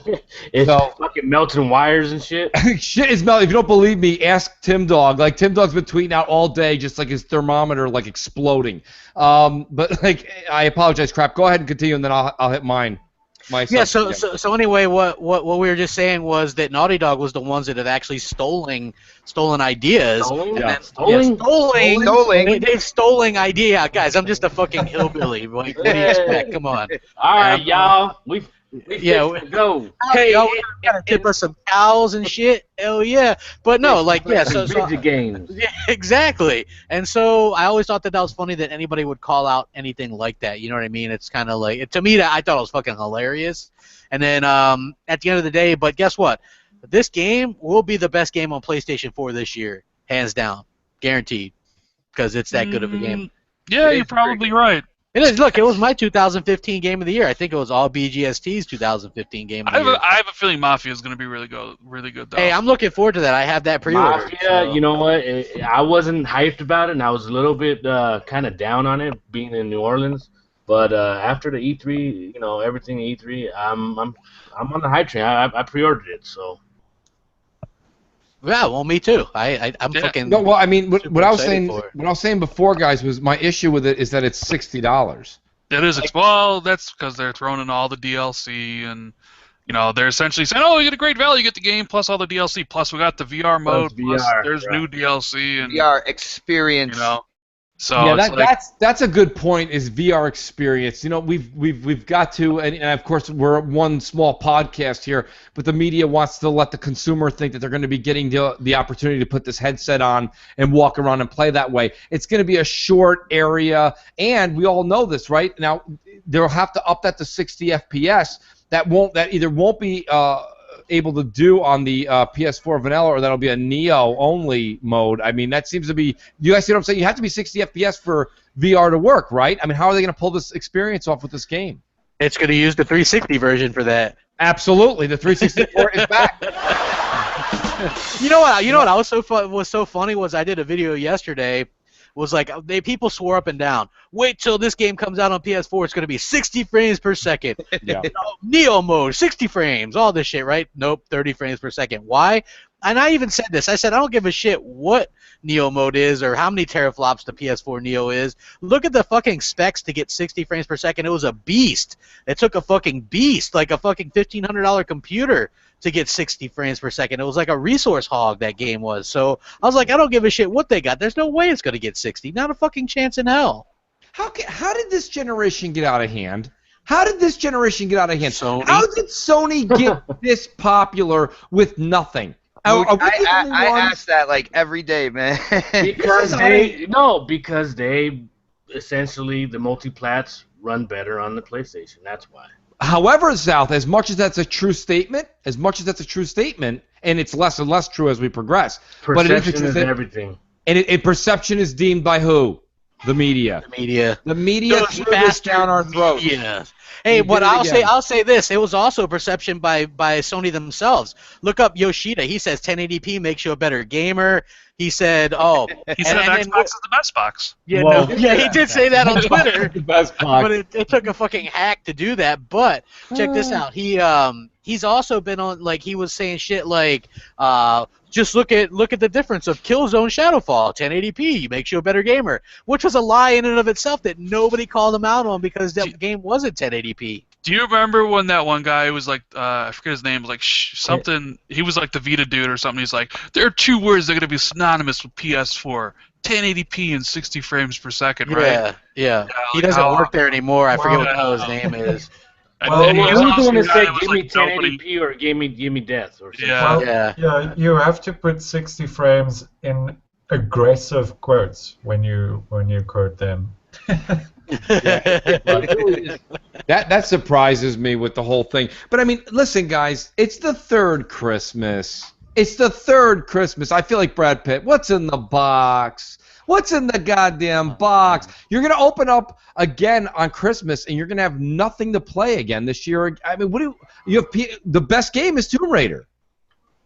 Yeah, that's what I said. That's gonna be the best game this year on PlayStation 4. Like, look, but here's the thing. Let's be honest.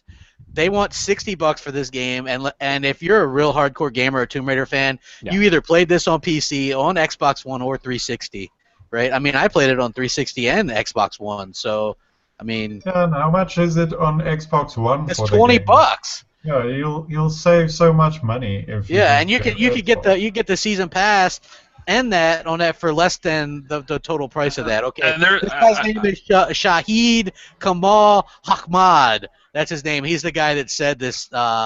Sounds very American. Yeah, I know, right? He says, "Give me 60." I am not fucking being anything but reading this guy. That's his fucking name. Okay. So it's the same guy that said it, huh? Oh, yeah, he says, "Give me 60 frames per second or give me death." These are two words you're going to hear a lot when it comes to PS4, and together they change the game. 1080p, 60 frames per second. Hey, you know what? Jamie Moran's like our technical advisor. Dude, that guy's beast. We should have him on once in a while. How many exclusive PlayStation games, now refresh my memory because I haven't played, how many exclusive PlayStation games actually reach 1080p and 60 frames per second? I think it's the Uncharted collection. Maybe one. I don't know. The Uncharted collection is the only one to do that, as far as I know. It took a remaster. The Last of Us supposedly too. A remaster though. Yeah, those two remasters supposedly can. So. Yeah, isn't it? Like they were like, hey, you can do this or whatever, and then didn't Gears Ultimate and Halo 5 didn't they also? Well, Forza 6 is 1080p 60. Yeah, right. Yeah. It's just interesting when people say that Sony never touted their power advantage. Bullshit. They did. You can just look it up. They all. Hey, there's a tweet. Never made a commercial essentially saying it, but like all their execs and everybody. No, have you ever seen the fucking Twitter stuff? They're like, we're the only ones that do 1080p or whatever. Like, why settle for 7? And even Yoshida tweeted that out. Why settle for 720p when you could play Call of Duty in 1080p? And he even set out this little thing like the differences between 1080. Maybe we should get like Mike to tweet out. There are two words that'll change with Scorpio: 4K and 60 frames. What up, Neo? Exactly. Like Greenberg's got like some kind of thing where he's riding a scorpion or something. I don't know. I thought that was kind of funny. And they fully embraced the Scorpio sign and you know what the community presented. That's right. Yeah, and you know the other thing is that Sony. Listen, Sony has looked like the bad guy. When you actually go back and you look at all the headlines and the quotes from all the executives at Sony, they look ridiculous. They look idiotic. You can't believe they actually are executives. You can't believe that some of them are quote unquote gamers or developers in their past. And last but not least, let's talk about this, guys, because we can blend it right into this. The fact of the matter is, the developers for soccer cars have come out and said, we are ready to press the go button. All we need is Sony's permission, and we haven't heard shit. No. So, and you won't. Well, didn't also the developers for Gwent do the same Yes, thing? others Yes. came out after. But, Crap, can you explain why? I thought you did a really good job on Xbox Nation. Why is it Sony is petrified to allow this to happen? Okay, and then briefly, I'll do a quick plug because I did a video breaking down my thoughts on this just now on my channel. It released at 7. And basically, this is why. There's a couple of reasons. One is there's the whole factor that people buy the PS4 because their friends have it. Right? Even if you're a hardcore Xbox guy, you love Gears, you love Halo, you love Forza, right? You want to play ReCore, you want to play Dead Rising 4, right? But all your friends have a PS4, so you're going to get a PS4 because you want to play Call of Duty and soccer cars and all that shit with them. Now, if Sony were to start allowing cross-network play, then you wouldn't need to buy that PS4 to play with your friends, and that would cost them sales. Also, there's the problem with PS4 gamers just aren't as skilled as Xbox gamers. So they realize that it's like the lamb to the slaughter. I would specifically seek out to play against PlayStation 4 gamers. The soccer cars guys, the PlayStation has an advantage over the Xbox guys. You know what I mean? They've been playing it longer, and I think Crap's talking in general, though, because Sal, to be honest with you, we all know that the FPS genre belongs on Xbox. Oh, for sure. Yeah. And with the Xbox controller, it's just better. Well, think about it, though. Once Sony allows it, okay, Rocket League / soccer cars is only the tip of the iceberg. All of a sudden, now it's going to be, hey, let's see if other companies will open up these doors to play some first-person shooters. And let's be honest, too. If you look at all the NPD sales as far as physical sales, Call of Duty, even though it is a sponsored product now with PlayStation, is always a smidgen. It's either a smidgen behind PS4 sales or, depending on various months, it's beaten PS4 sales, just proving more that the first-person shooter belongs on Xbox. Now, Red, wasn't you that brought it up the other day about Sony being pissed off about Call of Duty, and that's why the pre-orders are only available for PlayStation right now? You mean like the Destiny pre-order? It's Destiny pre-order. That's what it was. It was a Destiny pre-order. The Destiny I heard that was a bug. I heard there's some sort of a bug, right, Rand, where like if you're an Xbox owner and you pre-order something, you can, I don't know, something happens. Is that true? Is there a bug with that? First I'm hearing about it. I don't remember saying anything. Are you sure it wasn't DOA that mentioned it to you? No, it wasn't DOA. If it's something about Destiny, it's usually DOA. Yeah, you have to say bug with aggressive quotes again. But anyway, I think Sony needs to update their servers, but nobody wants to go into that dungeon. Wow.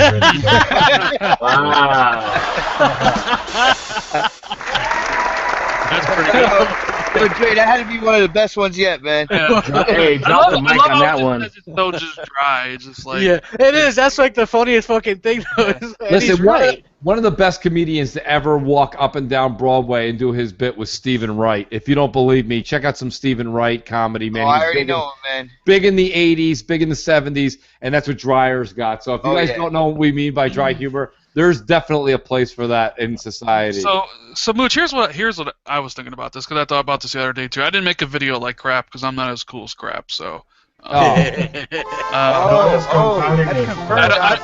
I don't rack him up like he does. But rack him up, bitches. I'll still give him. Hey, you know the funny thing is, when I don't know where you're from, but around here, when you say rack him up, that means like doing lines. It's like a pool thing. It's like a pool thing. You run the table and then you tell the loser to rack them up.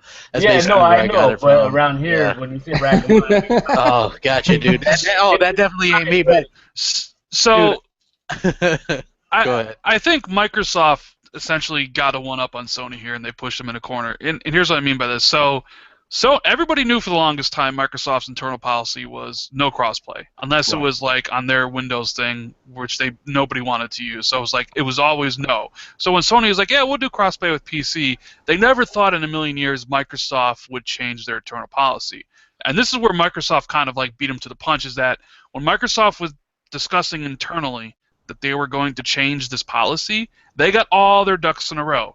They figured out what their policies would be for this. They got everything situated. So when they finally made the declaration that they're open to everybody, it was all ready to go. Like Rocket League was like, we'll get this shit done. All these different companies were like, we got to go, because Microsoft has their policy in place. It was within a month, right? Well, it was immediately. So here's the thing. So they served notice to Sony and be like, we'll do it. Let's go. But Sony doesn't have any of that their policy in place about an actual cross-play with Microsoft, because it never crossed their mind that they would actually change their policy. So now you have a situation where Rocket League is extremely popular and it's huge. You have these Gwent developers from CD Projekt Red. You have more developers saying that like we would do this and it would be ready, like we could do it now, only if Sony gave us the go-ahead.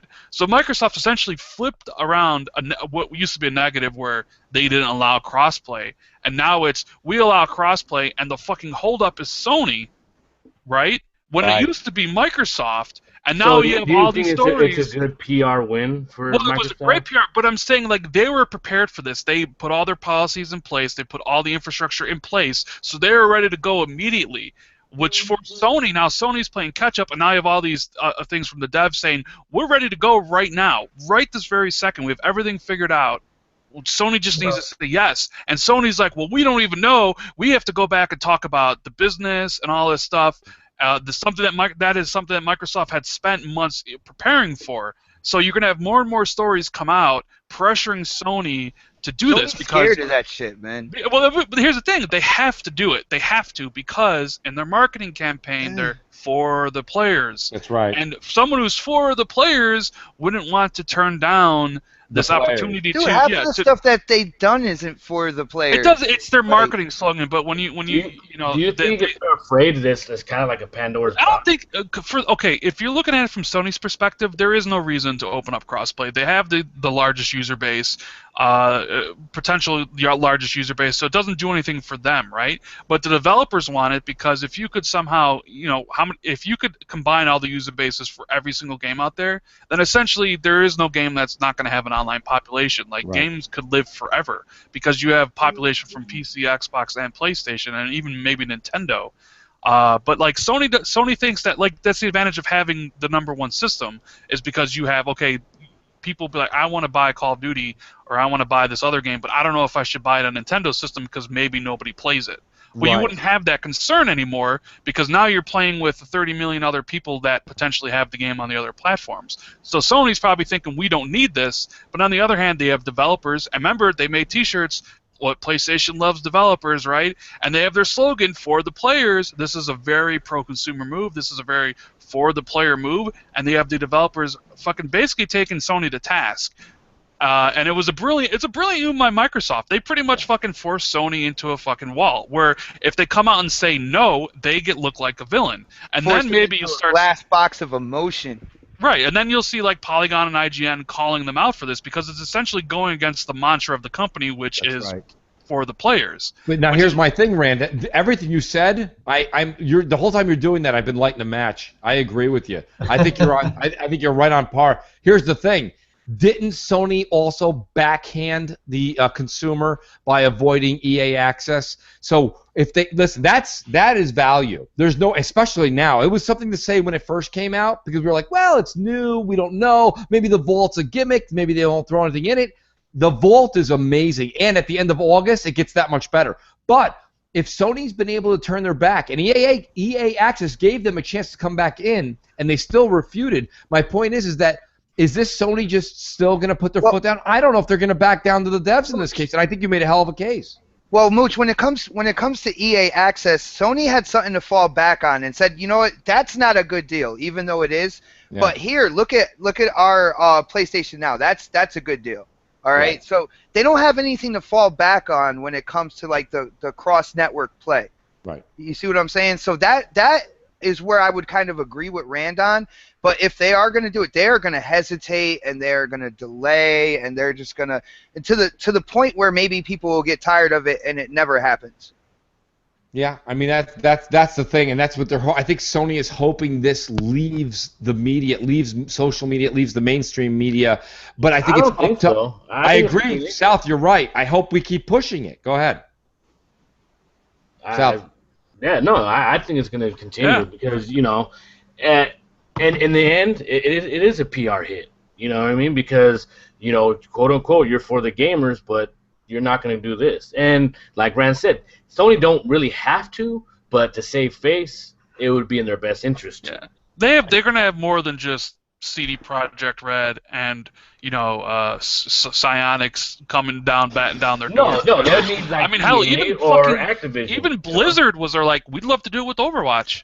We would love to do it. It's just that and it's funny when you think about it, because 5 years ago the discussion was Microsoft won't allow it. Microsoft will never allow it. Now the discussion is like, well, the ball's in Sony's court. Like they're the holdup. Microsoft did a brilliant move. They essentially just went from being the bad guys in this to being like the good guys instantly. And Sony's just sitting there like, well, what the fuck? See, I don't know. It's like what here's the problem I have is like when you market yourself as for the fucking players, and then you have things that are essentially against that. There's a fucking problem. Like I understand the for the players thing. Yeah, the for the players thing was all the DRM stuff that that Microsoft did in the beginning. So they tried to play that up. But now it's like, really, EA Access? I mean, you decided for your user base that wasn't what they wanted. Okay, that's EA. EA is going to complain to Sony. It's not like 100 developers. I can pretty much guarantee you that all these indie developers who have multiplayer type games would probably love to be able to cross-play, because that means just more people to play against, more people on the game, more people buying DLC and microtransactions and all that stuff. It's nothing but a win for them. And it's funny because I actually saw articles from Kotaku this week saying that cross-play is ready to go with Rocket League. Only one left. Only holdout is Sony. Okay, that's an interesting article. Let's see if it gets more traction. Like how much longer this shit takes. Yeah. Because eventually Sony's going to have to respond, and they're going to say, yes, we're doing it, but it's going to take our time, or no, we're not doing it all ever. And that's what I want to hop on right now, okay, Rand? Here's the point. Kotaku is doing its quote-unquote due diligence by saying, well, everything's ready, just waiting on Sony. Why don't you, Kotaku and IGN, you guys that are so big and powerful, why don't you guys do what you do to Phil and you do to all the other guys? When Phil got up there and said, this is a 4K streaming device, Kotaku didn't waste any time to run up and be like, Phil, what kind of 4K TV do you have to have? Does it need 4K TV? What if I don't have a 4K TV? What if I'm allergic to 4K? What happens then? What do I do? How come Kotaku doesn't chase Sony with a microphone and be like, Sony, one moment, please. Could you just, 1 minute, wait, we just want to know why. Why do you refuse the players? Players are waiting. We're all waiting with one finger on it. Could you help us? Nobody wants to do that to Sony because they don't want to give Sony a bad black eye or a bad name. I just don't think they just don't have the telephone numbers to Japan. That's why. Well, no, the reason is because they don't want to expose any security holes. That's probably what it is. Yeah, it's very possible. Yeah. I mean, because think about it. If Kotaku and IGN started questioning them, Sony's going to have to come out and be like, oh, well, we can't do it right now because of this, this, and this, and it's going to leave open a whole wormhole of how many bugs might be in PSN. I mean, look, there's. They don't want to go into the dungeon, is what you're saying? Yeah, just throw away the key. it's dank. It's dank in there. It's dank. Oh, wow. Ankle deep in water. I'm gonna think about that all. I'm gonna think about that all night. You're just gonna hear me randomly laughing on Xbox Live. I think Sony will allow it. I honestly do, just because I don't think 10 years from now. No, that's a point though. Randy, you say no, but I think they will too. But I think it's going to be after the Xmas. I think it's going to be after Christmas. It's not going to be anytime soon. Maybe. I mean, you could be right. I mean, they as a company move slowly, but I think it's something they have to do. They'll just probably have concessions, like you mentioned before, like, well, if I can play all these multiplayer games against, there's no reason to. If I have an Xbox, but my buddy has a PlayStation, there's no reason for me to get a PlayStation because I can play with them. They'll probably have something where like you can't party up cross-platform. So like like me and you, if you're on PlayStation, I'm on Xbox, we couldn't be in a party together and play Call of Duty. Right. Like we'll still be separated. and shit like that, or like you can't play cross-platform in private matches. Like you can only do like cross-platform play in like quick match and stuff. They'll have it set up in a way where like the user bases won't even know they're playing against each other, and they won't be able, like they'll have it so it's like that. So it's like you still need a PlayStation and want to play with your friends and stuff like that. Because they did say they have to determine whether it's good for their business, which is exactly that. And I'm sure, with all the developers batting down their doors and all these stories coming out and stuff, I'm sure they'll take their time. But I think they'll allow it eventually in the long run. I don't see how they would. To be honest, they might say they'll think about it on a case by case basis, and then they'll be like, so they'll be like, we'll approve it for Rocket League and Gwent, but maybe. But that's what I'm asking. Else. Is that opening Pandora's box? Because that is opening. It is. Right next thing you know, Destiny, Call of Duty, exactly, Titanfall. Exactly my point. Well, it's great, but that's the thing. Like, I want it. I would love it. Everyone should be talking about how great, as for gamers, like how great that would be. Like how Star Wars Battlefront, which has a small population, how fucking full and packed that game would be if you could play against people on the PC or people on PlayStation and stuff. They'd be fucking awesome. There would be no such thing as a dead community anymore. There always would be somebody to play against. And this isn't like an Xbox versus PlayStation thing. This is like strictly just, this would be great for everybody.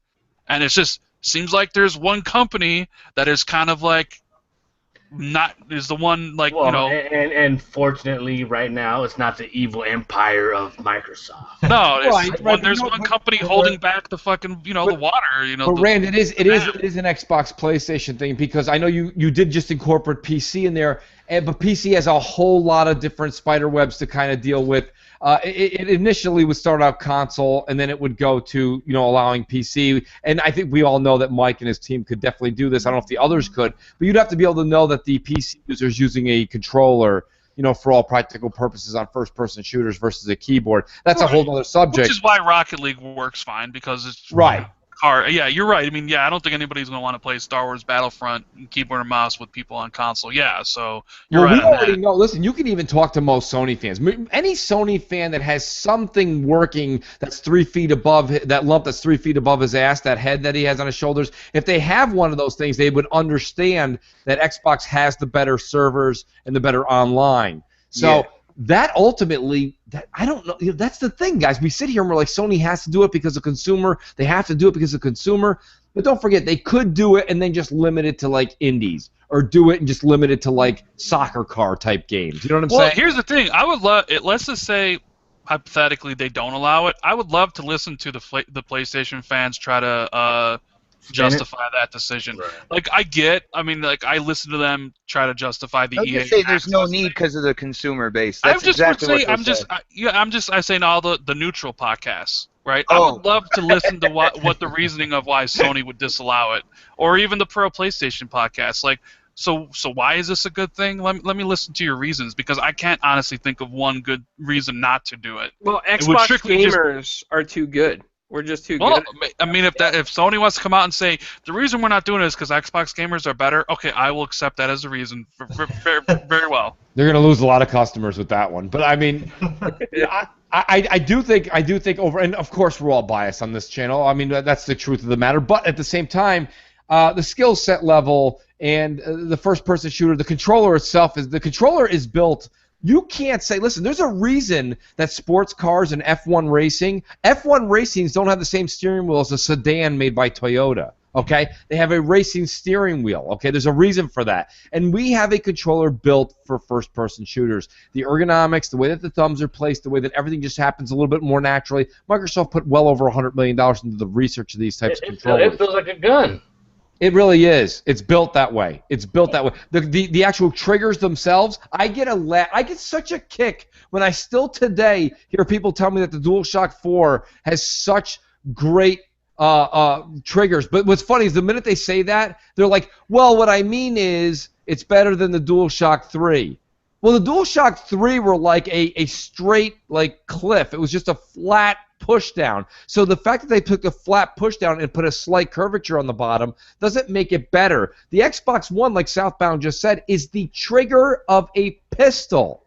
It is the trigger of a pistol. You cannot say there's a reason a pistol has a curvature that's so pronounced, because they want you to have that feel when you're actually holding the gun, that it doesn't slide off. It's the same feel here. So, Clowns, you make a good point, but as Rand is saying, I think it's either going to have to be done out of goodwill, and I want to make a shout out to a person that always, I think he follows all of us on Twitter, Ray Beretta.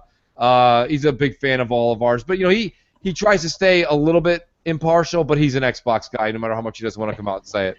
Ray, shout out to you, and thanks for listening to the show. Ray says maybe that Sony's also concerned about Microsoft's Play Anywhere tactics, and maybe that's playing a role into this hesitation, because they're scared between maybe Play Anywhere and everybody being able to play on CrossPlay. Sony may really be left out in the cold.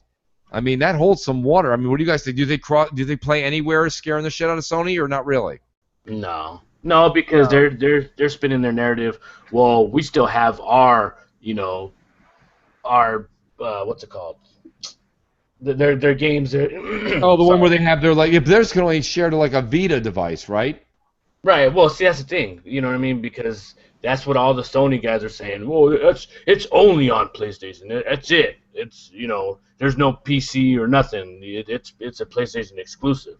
So they're still driving that exclusivity. And you can look at a 4-inch screen and play with M&M style analog sticks on your Vita. No thanks.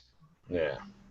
I mean, I can't see many adults actually wanting to buy into that. I mean, speaking of not buying into it, the one thing that I could give a shit about, but the thing that irks me a bit is, it was recently mentioned that Dead Rising, I believe 1 and 2 are going to get a remaster, and it'll be coming out on PlayStation 4.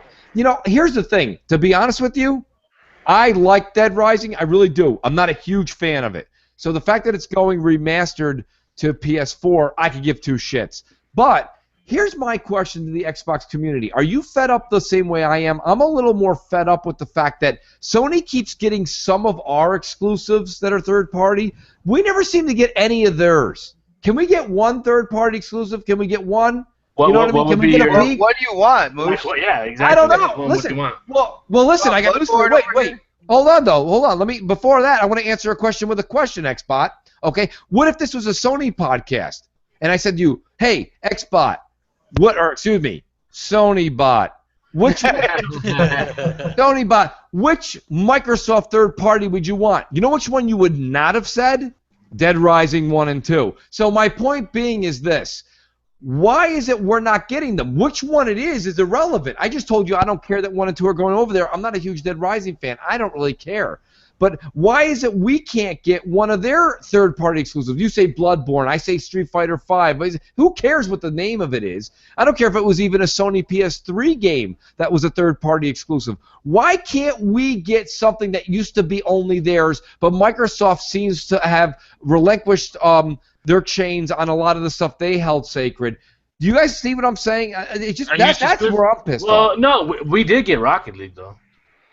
That's an indie, and that was 6 months. Dead Rising 1 and 2 came from last gen. Yeah, but Dead Rising 2 and Dead Rising 2 Off the Record were on PlayStation. Dead Rising 2 was on PlayStation? Yes. Yeah. Okay, I apologize. The only one that wasn't was Dead Rising 1. The original Dead Rising is pretty much what we're focusing on. And 3. Nobody said anything about 3, so. Well, yeah, I mean, I think 3 never, because I think Microsoft paid for the funding of that game. But with 1, I believe the reason was Capcom didn't want to fuck with the fucking cell back then.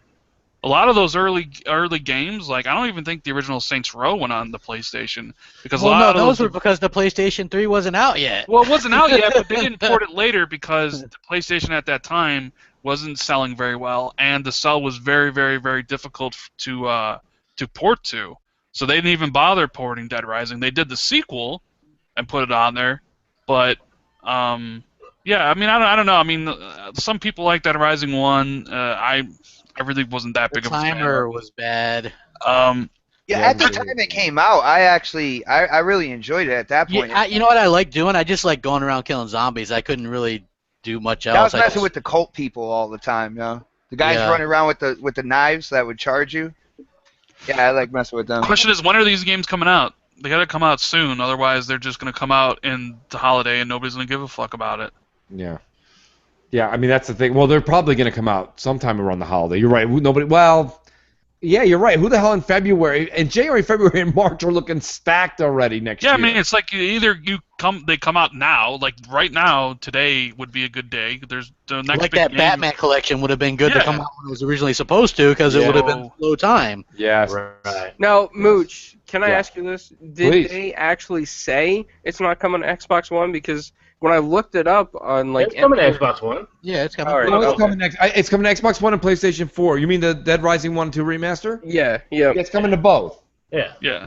But Is PlayStation it really a getting remaster? it first, right? But PlayStation 4 didn't have Dead Rising 1. Oh, okay, I got Now you. they're getting it. My point is just listen. It's all fine and dandy. Who cares, right? But the point of the matter is when is it that you? And somebody help me here with one. I don't know. What was something that was on PS3? Fuck Bloodborne. Bloodborne is just Dark Souls. Go get Dark Souls. Oh, plus Sony owns that IP, so they'll never come over. Haze, there you go. Haze. Anybody here remember Haze? No. I don't No. remember Haze at all. It was a Ubisoft game by the Time Splitters people. It was with Nectar. Like Is that the same they did Black? yeah, but it was a Sony exclusive.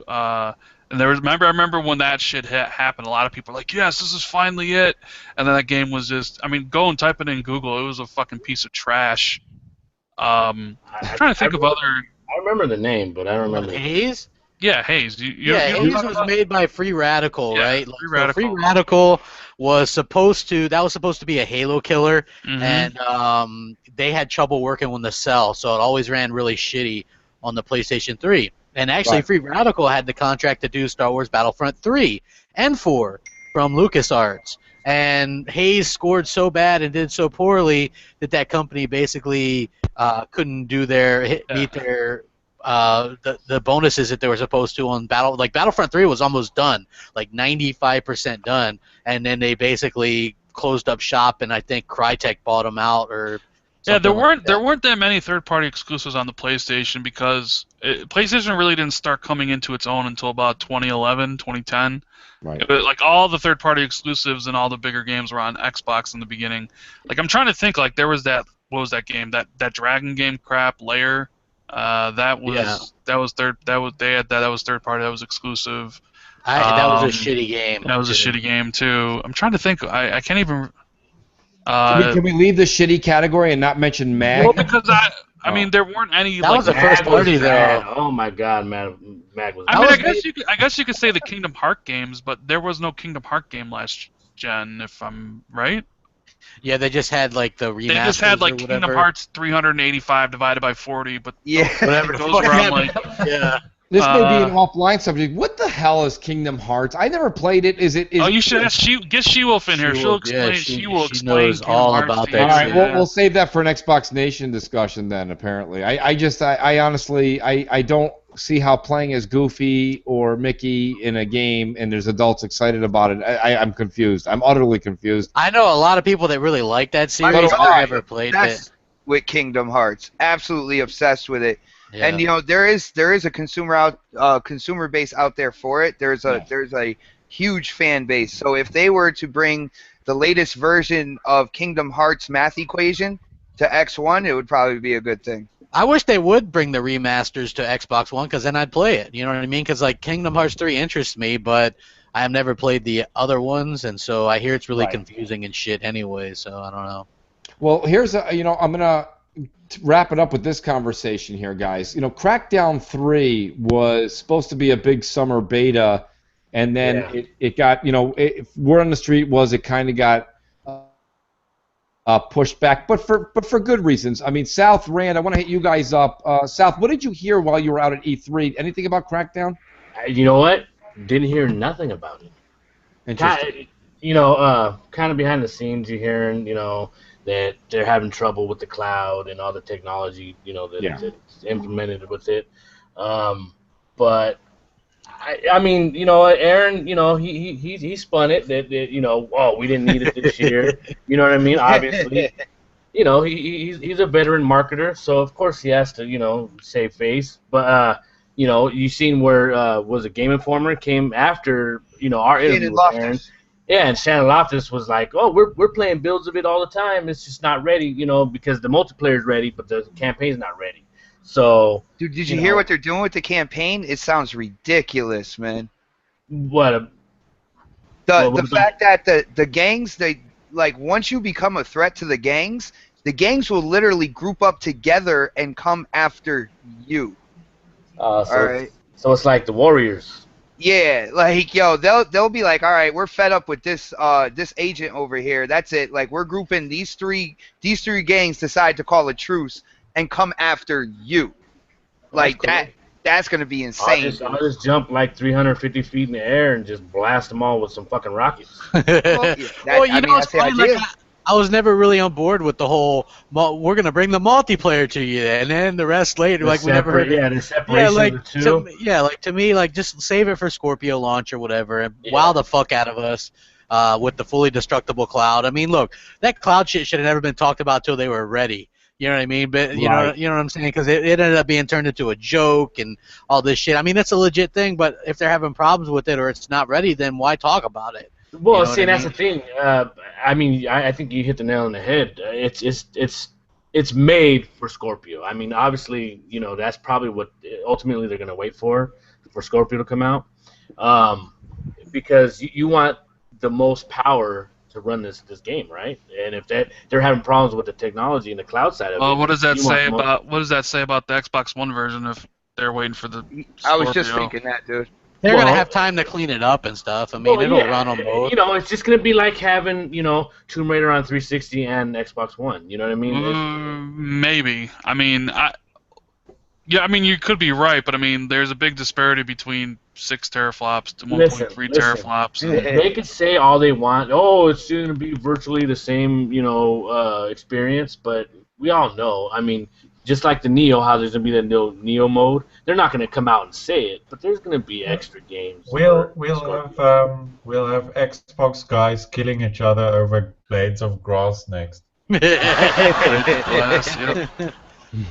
don't know, Mooch. I knew something was going on. Like, I was sitting there waiting that whole conference. I was like, all right, they're going to close with Crackdown. Right.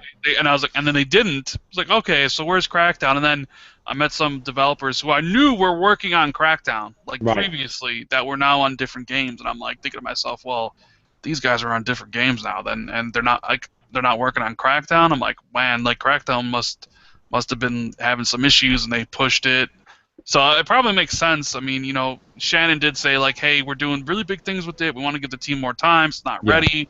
Coming out next year. Aaron's like, we don't need it this year, so we gave the team more time. I mean, essentially Same thing he said about Quantum Break. Said it backwards, just we didn't need it this year, so we just let them have more time. Because it made sense, though, right, Rand? I mean, they didn't need it. They really don't need it. No, they don't. But I mean, they could have used it the whole rest of the year. They may not need it from September, October, November, December, but they sure could have used it from January, February, March, April, May, June, July, and August, right? Well, and they damn sure could have used the beta. That's for sure. Yeah, and then my question, Aaron, was even really about the game. We all knew the game was coming 2017. My thing was hey, what about the beta? I mean, the beta. He says here from your boss, Mike Nichols, that he said the game's coming, the multiplayer beta is coming in summer.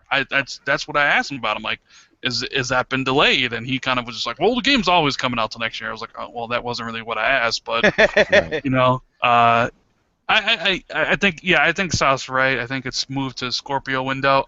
I would not be surprised if it was a 2018 title. Okay, that's fair. That's fair. Whoa. But I gotta say this. Listen, it's a perfect game for a Scorpio chance for release. 2018. I'm saying 2017. No. I don't know. Hey, if you remember the original leak, right? The original leak that leaked Crackdown said it wasn't going to come out till 2017 Right. I just had this. March 2018. I don't Look, know. Scorpio has to have something, and it's got to have a name. Hey, Mooch, can you imagine when the Scorpio releases games around that release with Crackdown, Halo 3 Anniversary, and Forza Motorsport 7. You keep saying Halo 3 Anniversary. I know, right? I don't see it. You got a year of hearing that from me, dude. I don't see it. I don't see it either, Xbox. I know that's wishful thinking. I think that 343 has done so much to bring the history and the whole legendary experience through the Halo Master Chief Collection, which, by the way, is just, if you don't have the Halo Master Chief Collection, first of all, Microsoft's giving it away for crying out loud. Number two, if you don't have it, you're a fool. It's an amazing collector's edition. No, and then it is. 343 right now, Xbox. And you should be just as excited. This is not a Debbie Downer. You should be just as excited to hear this news. They are all faculty on full alert for Halo 6. They're moving forward, and that's what you want right now. I'm looking at this. I'm not looking at this as a Halo fan per se. I'm looking at this with business in mind. All right. Right. You have the Master Chief Collection, which what they tried to do with the different servers for the different Halos didn't work out as well as planned. You have Halo 3, which it's not even my favorite Halo. All right, but if you ask people out there who are Halo fans, a lot of the time they're going to tell you Halo 3, best Halo ever, no doubt. All right, you have the 10-year anniversary coming next year. It is a no-brainer business-wise to bring that anniversary game to the anniversary collection of games. It's a no-brainer business-wise, man. And that's fine. Listen, as far as business-wise, but I don't see the consumers getting around it because they just played Halo 3 on the Master Chief Collection. Even if it looks a little prettier, what are you going to do? You'd have to sell it by 1999. You got a better It's not chance the of same server remastered, setup as Master Chief Collection. It's dedicated Halo 3 multiplayer. And trust me, from being in the Halo space, the Halo fan space, this would be a huge thing. I'm even talking like a customized Scorpio coming out around that same time as well. All right, that's how big it is in like the Halo world. Yes, it is, man. Yes, it is. Well, listen, I think there's a better chance of a remastered Reach than Part 3. Or Gears anniversary for sure. Definitely. All about that Gears now. Well, Gears, I don't know. Well, you see how too much A button. They're putting all their chips on Gears. Too much A. Gears, too much A button edition.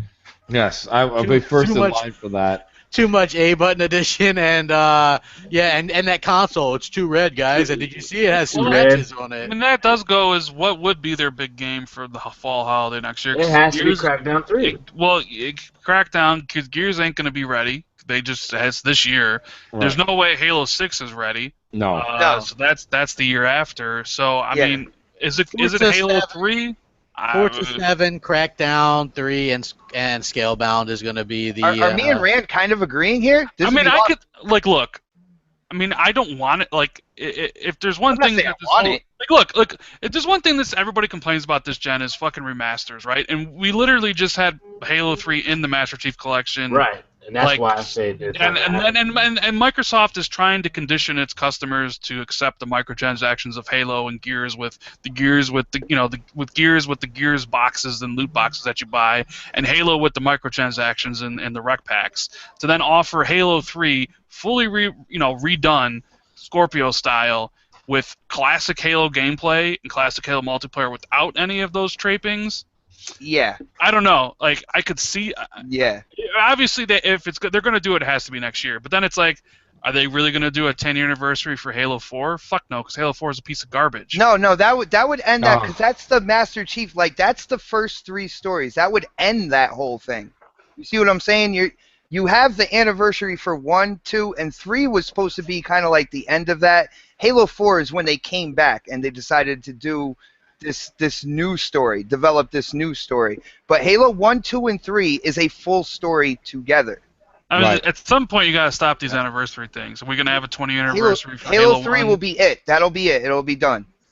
I don't know. I mean, I don't see it. Sorry. Here's the thing. Maybe they should just give Halo a break until Halo 6. That's part of the reasons we talk about why people wonder. We had this discussion on the podcast, like, why does Grand Theft Auto fucking sell 50 million copies? It's because Grand Theft Auto's only come out once every 4 years or 5 years. There's a reason why the Halo sales are in a downward trend. It's because they are things that come out every goddamn fucking year. That's why even Assassin's Creed took a break.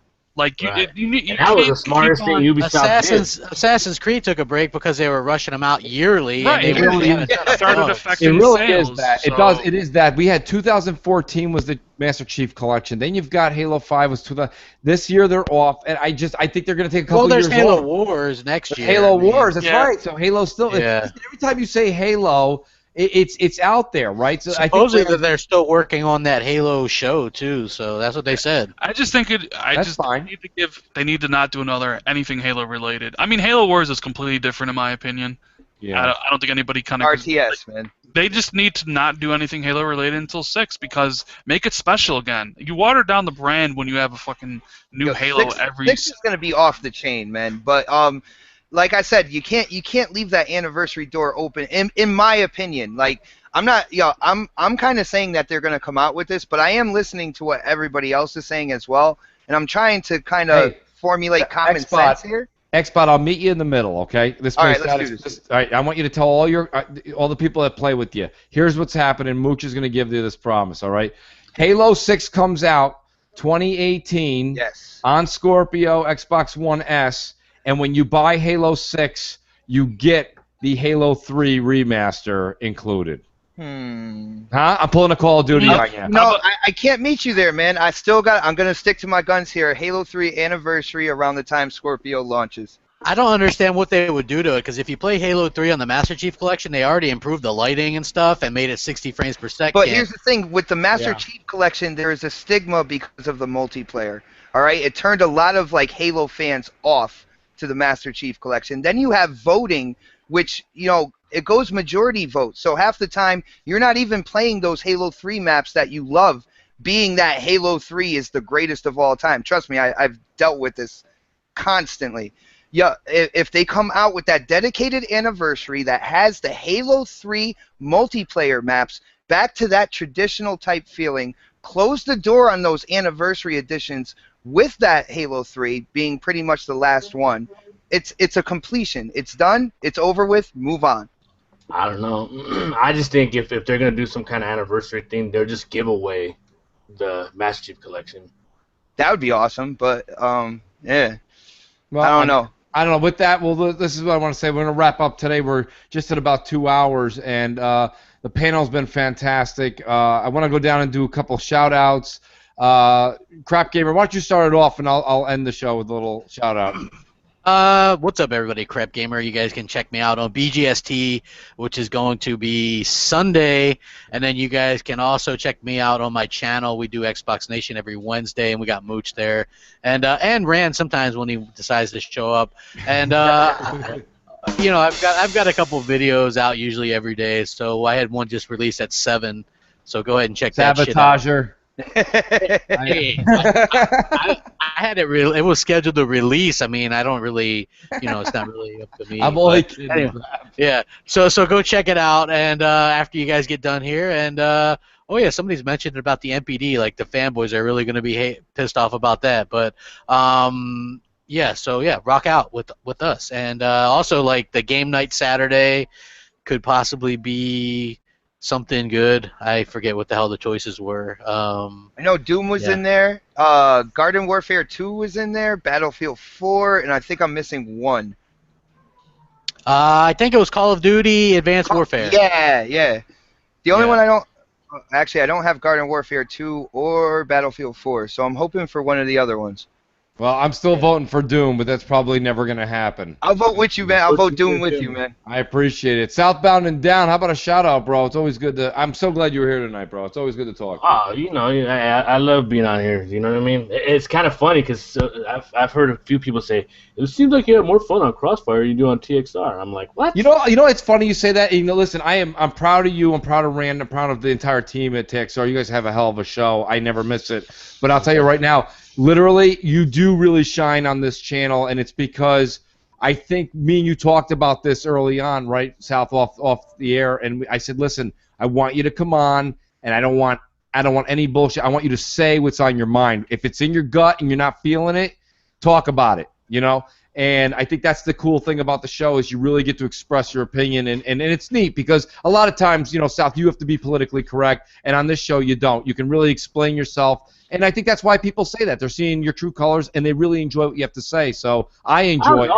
No, it's funny because I think I'm the same whether, I'm on here or TXR. I'm the same person. I do too, to be honest with you. I do too. I don't see any difference, you know what I mean? It's just, Well, it's I don't know. Maybe you don't understand. It is the difference in between the shows. You know what I mean? The show kind of goes a little bit. Oh, yeah. We go off kilter a little bit, and but it was funny you say that. I get people that write me that all the time on Twitter. They're like, Southbound was hysterical. On your show. He's just he's different. I'm like, what that means or what that person means, I have absolutely no idea. But people love you on the show, bro. It's awesome. Well, nah, I do like being here, and I appreciate you always having me on. You know what I mean? Hell yeah. But you know, as normal, Monday nights TXR, the best podcast on Monday nights. Boom. Shots fired. Shots Bang, fired. bang, bang, Monday. baby! Shout out to my man Z. Bang, bang. Bang, bang. Yo, nice, Sal. Nice. Dryer, how about you, bro? You've had some killer articles lately. Anything in the works? Is there something that maybe you can't tell us about, but should we be keeping our eyes open for it? Well, I'm reviewing. I don't know if you've heard about that game, Maldita Castilla. I actually have heard of it, believe it or not. Yeah. Well, if you really like, if you are a masochist, buy the game. It's a really good game. So my review will be up pretty soon, and yeah, you can check me out on Xbox Mad, icxm.net. And cool. I'm writing for them full time now, so That's good. Yeah. Xbox Mad's a really good website, and you know that's one of my favorites. Great. It's honestly, to be honest with you, until Xbox Mad / ICXM comes out and prints it, I generally don't believe it. So I appreciate all the work and dedication that you guys all put into that that website and your writing. It's very, very good.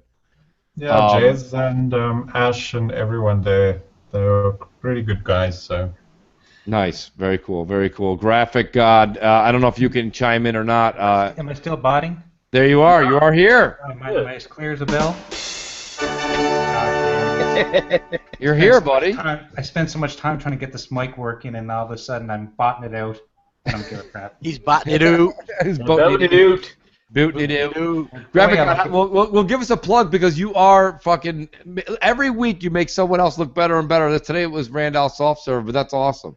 Yeah, I'm working on a couple projects actually right now. I'm working on a logo for Tommy Guns.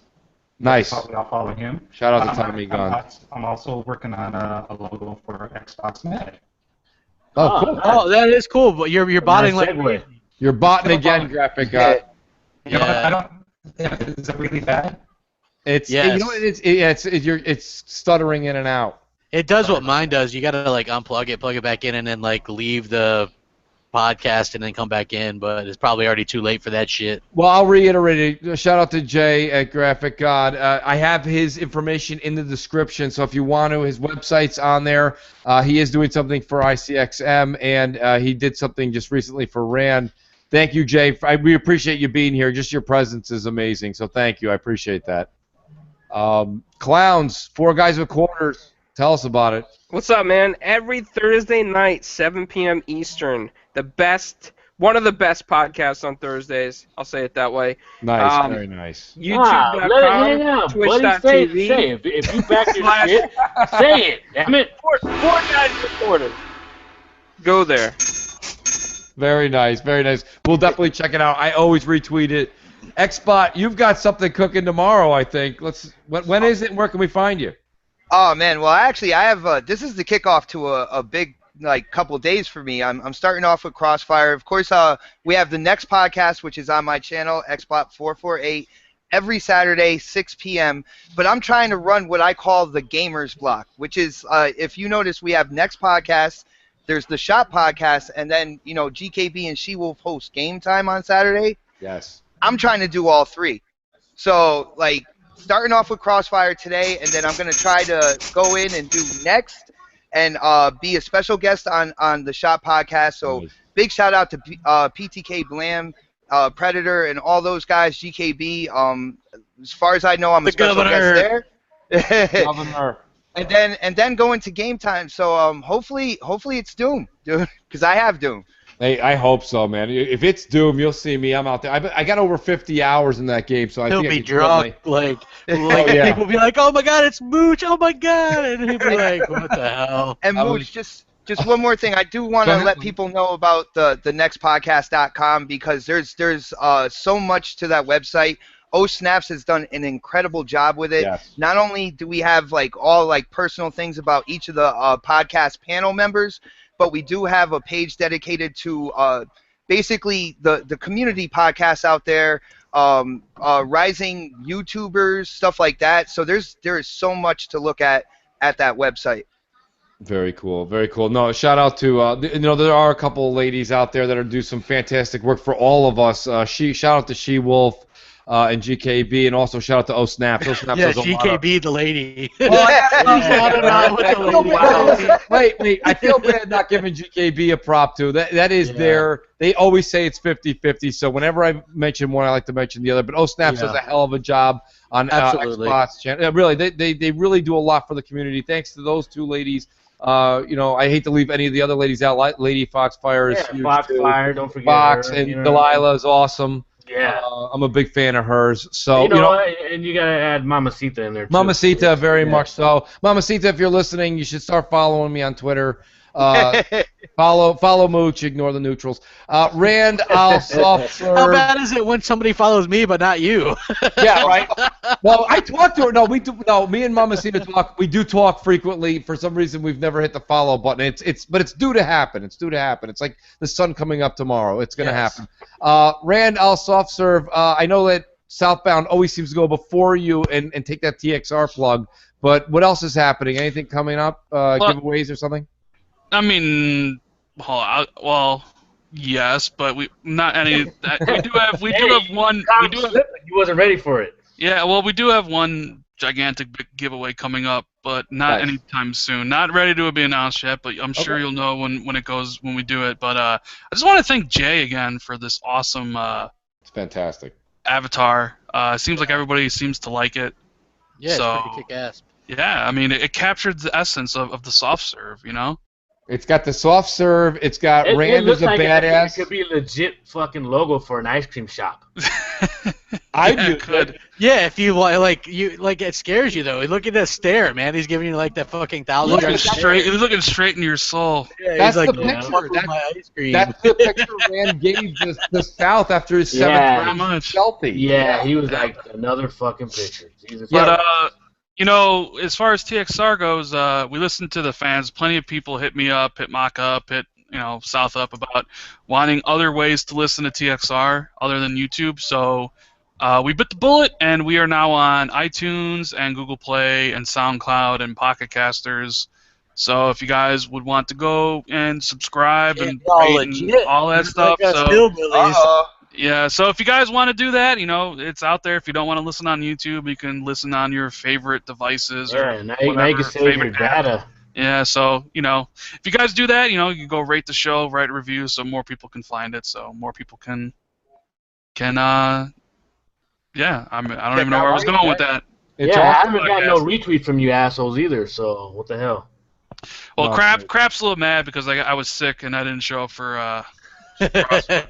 I'm not mad. We did a good show. We got everybody that does these things is pretty seasoned. So I was happy. There was no Hellhammer. I was like, yo, bitch, you didn't even tell me you weren't gonna make it. And he was like, hey, well, man, that was my bad. So I was catching Pokemon, man. Probably it was like Pokemon that I had to catch. One of my highlights is listening to Metallica. It was a Metallica Pokemon, so it was really rare. So I had to get it, and then my PC is 10 flare flops. So yeah. love the Hellhammer impersonations. Yeah. I do want to give a shout out. I sent an invite out. To Inferno. He was late getting back from work. He says he was dying to get on the show. He will be on with us in a week or two, depending on when he gets out of work. Fridays are tough for him. We've been trying to link up. That was going to be the person that may have popped in. Mooch, can I say one more thing? Absolutely. So TXR Podcast, not only the best show on Monday nights, but the one people actually listen to. Yeah. Whoa. Oh shit! Even more shots. Jesus. Wow. Rand. I mean, anybody can say they have the best show Monday nights, but when 10 people listen to it, you might as well just talk to your fucking cat in your house. Yes, it's like let's say you get an interview with somebody from IGN, right? And then you're like, hey man, we're gonna get this interview with this IGN guy, and then like fucking 50 people watch.